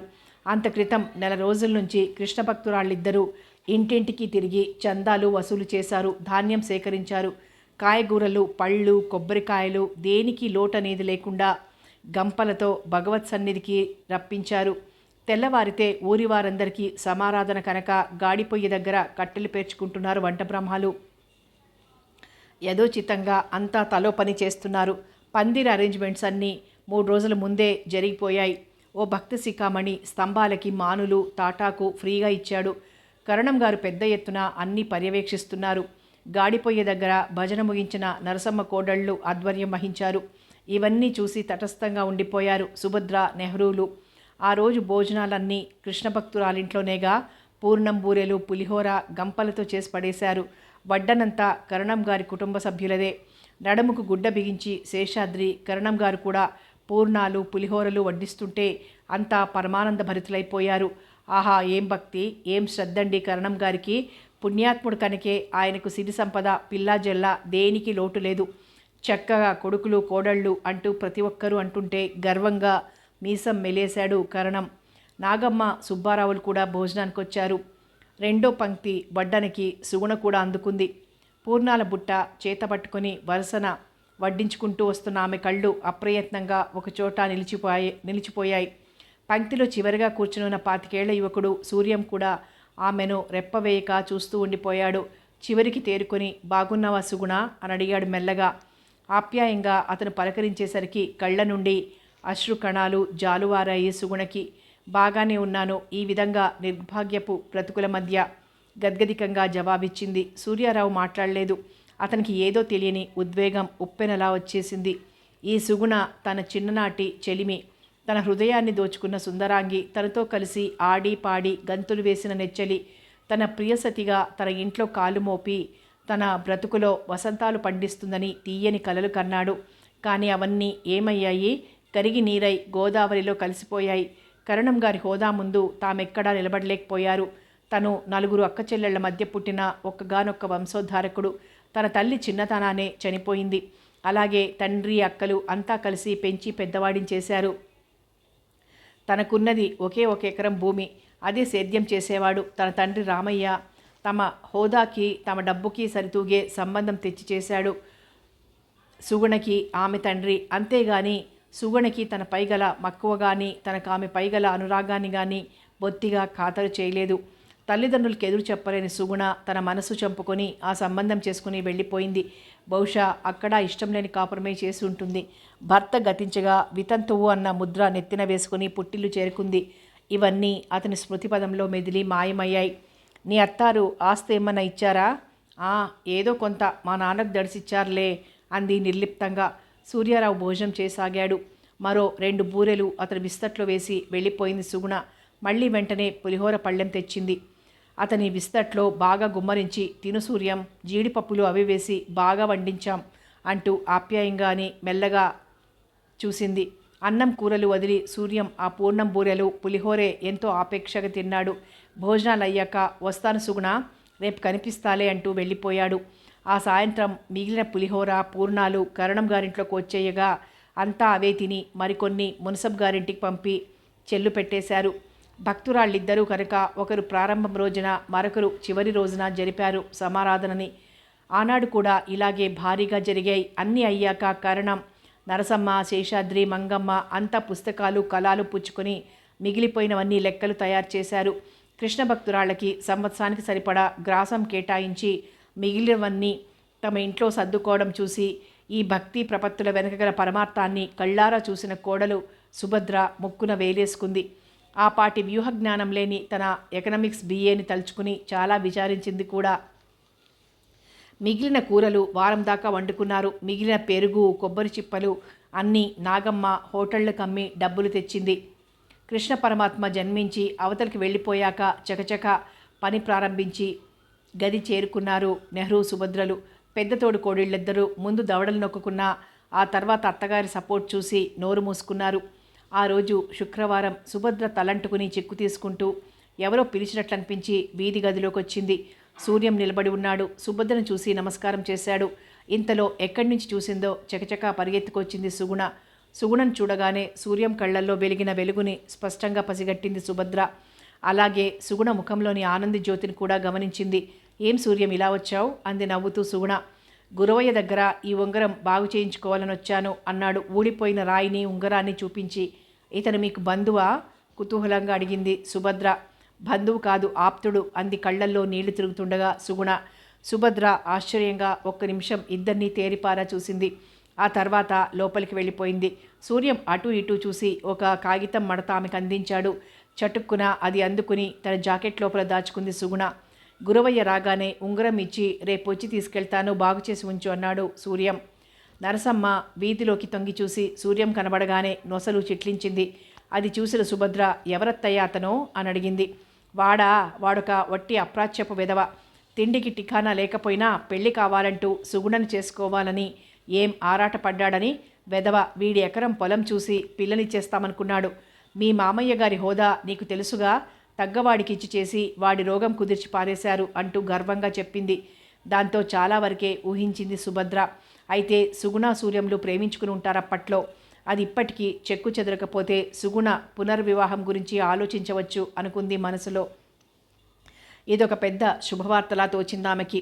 సుగుణ అదిరే గుండెతో గదిలోకి వెళ్ళి కాగితం విప్పింది. ప్రియమైన సుగుణ, నన్ను నువ్వు మర్చిపోయే ఉంటావనుకుని మనసులోనే వేదన చెందుతున్నాను ఇన్నాళ్ల నుంచి. కానీ మొన్న నువ్వు నాతో మాట్లాడిన తీరు, ప్రవర్తించిన విధం చూశాక నీకింకా ఏమూలో నా పైన మమకారం లేకపోలేదని గ్రహించి రవ్వంతా కుదుటపడ్డాను. నాకు ఆస్తిపాస్తులు లేని మాట నిజమే, కానీ చదువన్నా మీ అన్నయ్యల కంటే ఎక్కువ చదవాలని కాంక్షించి BA డిగ్రీ పుచ్చుకున్నాను. అయినా మీ నాన్న కంటికి నేను ఆనలేదు. మరొకరిని కట్టుకుని నువ్వు వెళ్ళిపోయాక నేను పూర్తిగా దేవదాసుని కాకపోయినా 3 అంతలు అలాగే తయారయ్యాను. నువ్వు 2 ఏళ్ళు నీ భర్తతో కాపురం చేసి భర్తని కోల్పోయినా నీ మీద నాకు ప్రేమ ఇసుమంత కూడా తగ్గలేదు. నిన్ను అనుక్షణం తలుచుకుంటూ మనం కలిసిమెలిసి గడిపిన క్షణాలను గుర్తు చేసుకుంటూ ఏకాకిగా గడుపుతున్నాను. నీకిప్పటికైనా దయ కలిగితే నీకు నా మీద అప్పటి అనురాగమే ఉంటే మనం పెళ్లి చేసుకుందాం. జవాబు రాస్తావు కదూ, నీ సూర్యం. ఆ ఉత్తరాన్ని 10 సార్లు చదివింది సుగుణ. సూర్యానికి ఇంకా ఆనాటి ప్రేమ చెక్కు చెదరలేదని గ్రహించాక ఒక పక్క ఆనందం, తన దౌర్భాగ్య స్థితికి, తండ్రిని ఎదిరించలేని తన అసక్తతకు లోలోనే కుమిలిపోయింది. నిజానికి తనకి సూర్యం అంటే తగని ప్రేమ. అతన్ని పెళ్లి చేసుకోవాలని తనెంతగానో ఉవ్విళ్ళూరింది. కానీ డబ్బుకి ప్రాధాన్యత ఇచ్చిన తన తండ్రి సూర్యానికేముంది, 4 ఆడపిల్లలకి పెళ్ళిళ్ళు అయ్యేసరికి వీడికి మిగిలేది యాయవారం చేసుకోవడానికి రాగిచెంబు మాత్రమే అంటూ గొంగళి పురుగుని దులిపినట్టు దులిపేశాడు. కానీ మనిషికి డబ్బే ముఖ్యమా? రెక్కలు చల్లగా ఉంటే మళ్ళీ పొలాలు పుట్టలు సంపాదించుకోలేమా? అదృష్టం కలిసొస్తే కామందులమవమా? ఇవన్నీ తనలో ఉద్భవించిన ప్రశ్నలు. కానీ ఏవీ బయటికి రాలేదు. అన్నీ తనలోనే ఉండిపోయాయి. అప్పుడే తను తండ్రిని ఎదిరించలేకపోయింది. ఇప్పుడు పునర్వివాహానికి ఎక్కడ ఒప్పించగలదు? అశ్రుకణాలు అవిరళంగా జాలువారుతుండగా అలాగే నిశ్శబ్దంగా రోధిస్తూ ఉండిపోయింది సుగుణ. సుగుణ, సుభద్ర పిలుపు విని బయటకొచ్చింది సుగుణ. అలా ఉన్నావేం అని అడిగింది ఆశ్చర్యంగా సుభద్ర. ఎందుకో నిద్రొస్తోంది వదనా అంటూ రాణి నవ్వు నవ్వింది. ఇప్పుడేం నిద్ర అంది ఆశ్చర్యంగానే. సుగుణేమీ మాట్లాడలేదు. ఏదో ఆ పని ఈ పని కల్పించుకుని చేయసాగింది. సుగుణ, సూర్యారావుకి పెళ్ళైందా? ఏదో యథాలాపంగా అడిగినట్టే అడిగింది సుభద్ర. లేదు. ఆ మాటతో సుగుణ పెళ్ళి సూర్యారావుతో జరిగిపోయినట్టే సంబరపడింది సుభద్ర. అయినా అది పైకి కనబడనీయలేదు. ఆ రాత్రి భర్త దగ్గర ఆ విషయం కదిపింది సుభద్ర. దాంతోపాటు తన అభిప్రాయం కూడా తెలియజేసింది. నువ్వన్నమాట బాగానే ఉందనుకో, కానీ నాన్న ఒప్పుకోవాలి కదా అన్నాడు నసుగుతూ. మీరు చెప్పేది మరీ బాగుంది. ఆయన ఒప్పుకోకపోయినా మనం పట్టుబట్టి చెయ్యాలనేగా నేను ఇంతసేపటి నుంచి చెప్పింది విసుగ్గా అంది సుభద్ర. చూద్దాంలే, ముందు సుగుణ అభిప్రాయం రాబట్టు అన్నాడు లైట్ ఆర్పేస్తూ. సుభద్రమ్మ గారు పంచాయతీ ఎన్నికల్లో ప్రెసిడెంట్గా నిలబడతారంటగా కుతూహలంగా అడిగింది నాగమ్మ. అవును, నిలబడి ప్రెసిడెంట్నై ఈ ఊరు రోడ్లన్నీ బాగు చేయించి కూలీ లేని సమయాల్లో మాడి చావకుండా కూలికి వచ్చే ఆడవారికి చేతి పనులు అవి నేర్పి మన గ్రామం అంతా బాగు చెయ్యాలనుంది అంది నవ్వుతూ సుభద్ర. ఆ మాట వినగానే మతాబలా వెలిగింది నాగమ్మ ముఖం. మంచిదమ్మా, మీరు తలపెట్టినవన్నీ నెరవేరాలని కోరుకుంటున్నాను అంది ఉత్సాహంగా. అవన్నీ నెరవేరాలంటే ముందు మీరంతా నన్ను గెలిపించాలి, ప్రెసిడెంట్ని చేయాలి, అప్పుడు కదా. అదేంటమ్మా అట్లంటారు? అసలు మన ఊరికి ప్రెసిడెంట్గా ఆడవాళ్లు పోటీ చేయడమే అపురూపం. అసలు ఈ గ్రామంలో డిగ్రీ పుచ్చుకున్న ఆడవాళ్లు ఎందరని? అలాంటప్పుడు మీకు ఓటేయకుండా ఉంటామా? మీ తరపున నేను, సుబ్బారావు ముమ్మరంగా ప్రచారం చేస్తాం అంది ఉత్సాహంగా. సుబ్బారావెవరు? ఆ రోజు నీతో పాటు కృష్ణాష్టమి సమారాధనకొచ్చి నీతో పాటు భోజనం చేసి నీకు సైట్ కొట్టినవాడేనా అంది చిలిపిగా. ఆ మాటకి సిగ్గుపడింది నాగమ్మ. చెప్పటానికి తటపటాయిస్తుంటే పర్వాలేదులే చెప్పు అంది సుభద్ర మందహాసం చేస్తూ. అవునమ్మా, అతగాడికి నేనంటే ప్రాణం అంది తల వంచుకొని. ఇదే సమయంలో సుగుణ కూడా అక్కడికి వచ్చి ఈ సంభాషణంతా కుతూహలంగా వినసాగింది. మరింకేం నాగమ్మ, నువ్వంటే ప్రాణమైనప్పుడు నువ్వు చిన్న వయసులో దానివి అతన్ని పెళ్లి చేసుకోరాదా? చేసుకోవాలని ఉందమ్మా, కానీ మారుమనువు కట్టుకుందని గ్రామం కోడై కూస్తుందని మా చెడ్డ భయంగా ఉంది. ఓసి పిచ్చిమొహమా, లోకం కోసం మనసు చంపుకుంటారటే. నీ మొగుడు పోయాక ఈ ఊళ్ళోని వాళ్ళెవరన్నా రోజు పిలిచి పట్టెడన్నం పెడుతున్నారా? పాలు పెరుగు అమ్ముకొని కష్టమో సుఖమో డబ్బు కూడబెట్టుకొని నీది అంటూ ఓ ఇల్లు వాకిలి ఏర్పరచుకుంటున్నావు. నగా నట్రా చేయించుకుంటున్నావు. నీ బ్రతుకేదో నువ్వు బ్రతుకుతున్నావు. అలాగే నీ కుటుంబ వృద్ధి సంగతి కూడా ఆలోచించుకోవాలి. నీకు అండగా భర్త, నీ కడుపున పుట్టిన బిడ్డలు నీకుంటే అదో తృప్తి. మొండి బ్రతుకు ఎన్నాళ్ళు ఈడుస్తావు? ఎవరూ పెళ్లాడటానికి ముందుకు రాకపోతే ఆ దారి వేరు. చేసుకుంటానంటూ మనసు పడి గౌరవనీయుడొస్తే కాలదన్నుకుంటే ఆ తర్వాత జీవితాంతం కుమిలిపోతావు అంది ఉపన్యాస ధోరణిలో. నాగమ్మ చాలాసేపు మాట్లాడలేదు. నువ్వు పునర్వివాహాలని సమర్థిస్తావా వదినా అని అడిగింది సుగుణ. తప్పకుండా. పిన్న వయసులో భర్త గతించినప్పుడు ఆ స్త్రీ అలా జీవితాంతం ఒంటరితనంతో కుమిలిపోతూ అయిన వారికందరికీ చాకిరీ చేస్తూ తనదంటూ ఏమీ మిగిల్చుకోకుండా రక్తమాంసాలు కరిగించినా ఎవరికీ తృప్తి లేక అడ్డమైన మాటలు అనిపించుకునే కంటే తనకో ఇల్లు, భర్త, పిల్లలు ఏర్పడి అందులో కష్టసుఖాలు అనుభవించడమే ఉత్తమం. సుగుణ ఒకసారి వదినగారి ముఖంలోకి చూసి, అలా పెళ్లి చేసుకుని సుఖపడతానంటే ఈ కుగ్రామంలో ఎందరు తల్లిదండ్రులు ఇష్టపడతారు అంది మెల్లగా. పాత వాసనను వదలక కొత్తవి హర్షించక కొంతకాలం ఏదో కోపాన్ని వెలిగక్కిన కడుకు వారే దారికొస్తారు సుగుణ అంది ఆప్యాయంగా సుభద్ర. నాగమ్మ క్షణం ఆలోచనలో పడి వస్తానమ్మా అంటూ సెలవు తీసుకుంది. సుగుణ కూడా లేచి తన గదిలోకి వెళ్ళబోతూ బయట సూర్యారావుని గుర్తించి తటాలు నాటొచ్చింది. అతనొక కాగితం అందించి సాయంత్రం జవాబివ్వు అన్నాడు రహస్యంగా. ఆయన వెనకే వచ్చిన సుభద్ర విననే వింది. ఆ కాగితం చూడను చూసింది. సుగుణ తను అనుకున్నంత అమాయకురాలేం కాదని, సూర్యారావుని ఇప్పటికీ ఆరాధిస్తూనే ఉందని, వీరిద్దరి మధ్య ఉత్తర ప్రత్యుత్తరాలు మహా జోరుగా నడుస్తున్నాయని, తను విధివశాత్తు ప్రెసిడెంట్గా ఎన్నికైనా కాకపోయినా ముందు జరపాల్సింది సుగుణ సూర్యారావుల వివాహమేనని త్రుటిలో గ్రహించింది. సుగుణ ఉత్తరం తీసుకుని గదిలోకి వెళ్ళగానే 10 నిమిషాలాగి తను వెళ్ళింది సుభద్ర. అట్టే ఉపోద్ఘాతాలు లేకుండానే ఏం రాశాడు సుగుణ అని అడిగింది. సుగుణేం జవాబు ఇవ్వకుండా ఉత్తరం చేతిలో పెట్టింది. అది మెల్లగా విప్పింది సుభద్ర. సుగుణ, నీకు నా మీద అంత అనురాగం ఉన్నప్పుడు మనం అన్నవరంలో పెళ్లి చేసుకుందాం, రాకూడదా? ఇలా ఎంతకాలం ఈ దాగుడు మూతలు? ఏదో ఒకనాడు మీ వాళ్ళ కంటపడ్డామంటే మళ్ళీ మనకి ముఖాలు చూసుకునే అవకాశం ఎక్కడా ఉండదు. ఏ సంగతి ఈరోజు నాకు తెలియజేయి, ముహూర్తాలు పెట్టిస్తాను. నీ సూర్యం. చదవడం పూర్తి చేసి సుభద్ర, మంచిది, త్వరలో పెళ్లి చేసుకోండి, వెంటనే ముహూర్తాలు పెట్టించమని చెప్పు అంది నవ్వుతూ. ఆశ్చర్య విస్పారిత నేత్రాలతో చూసింది. వదినా అంది సుగుణ. అవును, పెళ్ళి నేను మీ అన్నయ్య దగ్గరుండి జరిపిస్తాం, అందాక ఎవ్వరికీ తెలియనీయకు అంటూ మెల్లగా భుజం తట్టి అవతలికి వెళ్ళిపోయింది సుభద్ర. సుగుణ మనసులోని భయ సందేహాలన్నీ తొలగిపోయాయి. ద్విగుణీకృత ఉత్సాహంతో కాగితం కలం తీసుకుని సూర్యానికి ఉత్తరం రాయడానికి ఉపక్రమించింది. నాగమ్మ ఆ మర్నాడు పాలు అమ్మకానికి కరణం గారి పాలు పెరుగు తీసుకువెళ్ళడానికి రానేలేదు. ఆ రోజే కాదు, మరో 4 రోజుల వరకు కనిపించలేదు. 5వ నాడు పినపళ్ళంతా గుప్పమంది. పాల నాగమ్మ మునసబు గారి అబ్బాయి తిరుపతిలో పెళ్లి చేసేసుకున్నారని, అందాక నాగమ్మ కోరిన పొలం బేరం సెటిల్ చేసి ఓ 1000 కమిషన్ కొట్టాలని, వీలైతే ఒకసారి నాగమ్మ బిగి కౌగిలిలో కరిగిపోవాలని ఆశపడ్డా.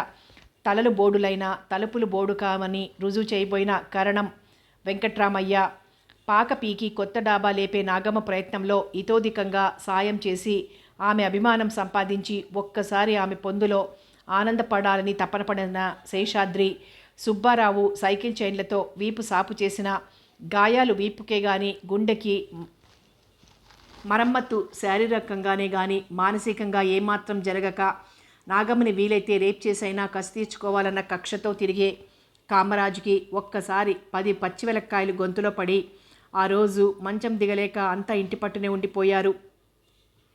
ట్రాక్టర్ కొని పొలం దున్ని అనుకున్న విధంగా సేద్యం చేస్తూ భార్య తరపున ఎన్నికల ప్రచారంలో సతమతమవుతూ జవహర్లాల్ నెహ్రూ అయితే ఇవన్నీ పట్టించుకోలేదు. కానీ పాల వ్యాపారం, వడ్డీ వ్యాపారం ఎక్కడ దెబ్బతినిపోతాయో అని నరసమ్మ, పిడకల వ్యాపారం అయితేనేం అత్తగారికిచ్చే డబ్బులో సగమే లెక్కకు తేల్చి మిగిలిన సగం తన చీరమడతల్లో దాచి అప్పటికి 1000 పైనే కూడబెట్టిన అతి తెలివి మంత్రాలు మంగమ్మ, కూరగాయలు పత్తి బిజినెస్ ఒక్కసారి డల్ అయిపోయింది అన్న రాజ్యలక్ష్మి, మగవాళ్లకు వినబడేటట్లు కూడా నాగమ్మ చేసిన అఘాయిత్యపు పనికి గుండెలు బాదుకున్నారు.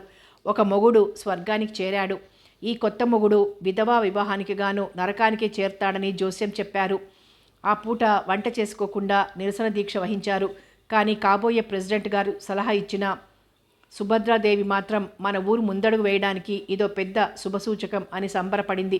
నాగమ్మ వివాహం పట్ల తల్లిదండ్రులు అంతా వ్యక్తపరిచిన అభిప్రాయ వేదికను చూసిన సుగుణ, నాగమ్మ పెళ్లి చేసుకుంటేనే వీళ్ళింత గొడవ చేస్తున్నారు, నేను సూర్యాన్ని పెళ్లి చేసుకుంటే భరిస్తారా అంది దిగులుగా.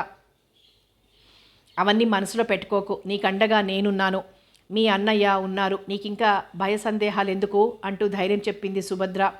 ట్రాన్సిస్టర్ ఆన్ చేస్తూ అందులోంచి కలిసి పాడుదాం తెలుగు పాట అంటూ వినబడేసరికి సుభద్ర ఆనందంతో, పాట బాగా వినుసుగుణ, కందుకూరి, గురజాడ వంటి మహానుభావులంతా ఈ వితంతు వివాహాల కోసం ఎంతగా కృషి చేశారో తెలుస్తుంది అంది. సుగుణ శ్రద్ధగా వినసాగింది. సుభద్ర ప్లాన్ ప్రకారం పండగకు వెళ్ళి 2 రోజుల్లో తిరిగొచ్చేస్తామని పుట్టింటికి ప్రయాణమైంది. కూడా సుగుణం తీసుకుని ఊరికే కబుర్లు చెప్పి కాలక్షేపం చేసే సచివోత్తముల కంటే ప్రతిదీ ఆచరణలోనే చేసి చూపిస్తున్న సతీమణిని మురిపెంగా చూసుకున్నాడు నెహ్రూ. అనుకున్న రోజున అనుకున్న ముహూర్తానికి సూర్యం సుగుణల వివాహం అన్నవరంలో వైభవంగా సాగిపోయింది. నూతన దంపతులను తన పుట్టింట్లోనే ఉంచి వెంటనే భర్తతో ఇంటికి తిరిగొచ్చింది సుభద్ర. 4 రోజులు పట్నంలో సుగుణ అన్నీ చూసొస్తుందిలేండి, నేను ఎలక్షన్లని వచ్చేశాను అంటూ అత్తమామలకు చెప్పింది కూడా. ఆ రోజే ఎన్నికలు నిలబడింది కరణం గారి కోడలు, పైగా గ్రాడ్యుయేట్, మీదు మిక్కిలి. ఆమె చెప్పినవన్నీ ప్రజల గుండెల్లో నాటుకుపోయాయి. వీటికి సాయంగా నాగమ్మ, సుబ్బారావుల అమోఘ ప్రచారం, సుభద్ర గుణగణాలు, మంచితనం, గట్టితనం అంతా ముమ్మరంగా ఇంటింటికి చెప్పుకురాగా ఏకగ్రీవంగా అంతా ఆమెనే బలపరచాలన్న నిర్ణయానికి వచ్చేశారు. బలపరిచారు కూడా.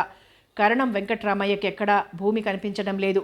తన చిన్న కోడలు ప్రెసిడెంట్ అయిపోయింది, ఇంకేముంది, ఆగమేఘాల మీద ఇంటికొచ్చాడు. అమ్మాయ్, నువ్వు గెలిచావమ్మా, ఈ ఊరికి మహారాణివైపోయావమ్మా అంటూ ఆనందోద్రేకాలతో గుమ్మంలోనే అరుస్తూ లోపలికి రాబోయి టక్కున ఆగిపోయాడు. పూల మాలలతో, ధర్మవరం పట్టుచీరతో, లక్ష్మీదేవిలా నుదుట సింధూర తిలకంతో సుగుణ, ఆమె పక్కన సూర్యారావు. జరిగింది అర్థం చేసుకోవడానికి 5 నిమిషాలు పట్టింది. అర్థమయ్యాక పెద్దగా రంకెలు వేసాగాడు. నీకెంత ధైర్యమే, ఆ విధవను పెళ్లి చేసుకొస్తావా, మన పరువు ప్రతిష్టలు ఏమవుతాయి అనుకున్నావు అంటూ అరుస్తుంటే సుభద్ర ముందుకొచ్చింది. ఎందుకు మామయ్య అలా హైరాణ పడతారు, సుగుణ చేసిన తప్పేమిటి, ఆమె వయస్సెంతని మీరు మళ్ళీ పెళ్లి చేసుకుందని దుమ్మెత్తిపోస్తున్నారు, అసలు ఈ పాటికి మరో సంబంధం చూసి మీరే పెళ్లి చేయాల్సింది పోయి ఆమె భవిష్యత్తు ఏమవుతుందన్న ఆలోచనే లేక ఎంతసేపు మీ వ్యవహారాలు మీరు, అత్తయ్య గారి వ్యవహారాలు అత్తయ్య గారు చక్కబరుచుకుంటూ ఉంటే ఈ ఇంట్లో ఏం చూసుకుని బ్రతుకుతుంది సుగుణ, మీ తర్వాత ఆమెనెవరు కాపాడతారు, ఇంట్లో పుట్టిన ఆడపిల్ల ఉసూరుమని ఏడుస్తుంటే మీకు సౌభాగ్యమా, ఆమె కళ్ళ ఎదురుగా అన్నలు వదినలు కాపురాలు చేసుకుంటూ సుఖంగా ఉంటే బ్రోడులా ఆమె అన్నీ చంపుకుని ఎంతకాలం బ్రతకగలుగుతుంది, ఏదో దుర్భర క్షణాన చిత్తచాంచల్యానికి లోనై ఎవరి వలలోనో పడిపోతే ఆ అప్రతిష్ట ఎవరిది, మీది కాదు, ఆమె ఏదో కాని పని చేసిందని మీరిలాగే తూలనాడితే ఆమె ఆత్మహత్య చేసుకుంటే ఆ దోషం ఎవరిది, ఆ పాపం ఎవరిది, అప్పుడు మాత్రం తప్పుడు ప్రచారం చెయ్యరా, ఎందుకు ప్రాణం తీసుకుందోనని. కోడలు చెబుతున్న ఒక్కో మాట తన అజ్ఞానానికి తార్కాణంగా కనిపిస్తుంటే తలెత్తలేకపోయాడు కరణం. పైగా కోడలు ఆఖర్న వయసు మళ్ళిన వాళ్లకే మనోవికారాలు కలుగుతుంటే చిన్నపిల్ల ఆమెకు మాత్రం కోరికలుండవా అని అడగడం ఓ చురక తగిలినట్లై నాగమ్మ మీద గల తన బులబాటం కోడలు కనిపెట్టిందా ఏం అని తత్తరపడి నోరెత్తలేకపోయాడు. అత్తయ్య గారు, కాస్త హారతిచ్చి కూతుర్ని అల్లుండి లోపలికి తీసుకువెళ్ళండి. ఎన్నికైన ప్రెసిడెంట్ గారి మాట జవదాటే సాహసం లేకపోయింది నరసమ్మకి. భర్త ఏమనుకుంటాడో ఏమంటాడో అని కూడా లెక్క చేయక కోడలి వాక్యం శిరసావహిస్తూ కర్పూరం వెలిగించి హారతిచ్చి లోపలికి రండమ్మా అంది. ఇంతలో బయట నుంచి పెద్ద కోలాహలం వినిపించి అంతా తొంగి చూశారు. ఎన్నికల్లో గెలిచిన కరణం గారి కోడల్ని అభినందనలతో ముంచివేయడానికి ప్రవాహంలా కదిలి వచ్చింది జనవాహిని. అందరి కళ్లల్లోనూ ఏదో వెలుగు, బ్రతుకులు చక్కబడతాయన్న ఆశ నరనరంలోనూ ఎగిసిపడే ఆనందోత్సాహాలు. వరద గోదావరిలా పరవళ్లు తొక్కుతున్న ఆ మహాజన ప్రవాహానికి ముగుళిత హస్తాలతో నమస్కరించింది సుభద్ర. దూరంగా ఆలయంలోని గంటలు గణగణం మ్రోగాయి.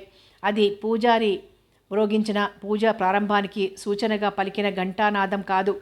తరతరాలుగా అభివృద్ధి అనేది లేక, ఎక్కడ వేసిన గొంగళిలా అక్కడే పడి ఉంటూ, మార్పనేదే లేక, అసలు మార్పనేది ఉంటుందని జ్ఞప్తి లేక, అస్తవ్యస్తమైన బ్రతుకులు ఈడుస్తున్న కొందరి నిద్రాణమైన జీవితాలకు మోగిస్తున్న మేలుకొలుపు. దేవుడు మరిచిన ఊరనిపించుకున్న గ్రామానికి శుక్రమహాదశ ఆరంభం కానుందని సూచిస్తూ, ప్రగతి పదంలోకి సాగిపోవడానికి నిర్దేశిస్తూ పలికిన జేగంట. పలకని దేవతలని పలికించే నారీరత్నాలున్నారని, వారు తలుచుకుంటే సాధించలేనిదంటూ ఏమీ లేదని, సుభద్ర వంటి భారతమాత అనుంగు పుత్రికలు ఏ కాలంలోనూ ఆవిర్భవిస్తూనే ఉంటారని తెలియజేస్తున్న గంభీర శంకారావం. సమాప్తం. కరణం గారి కోడలు నవల సమాప్తం. మరో మంచి నవలతో మళ్ళీ కలుసుకుందాం.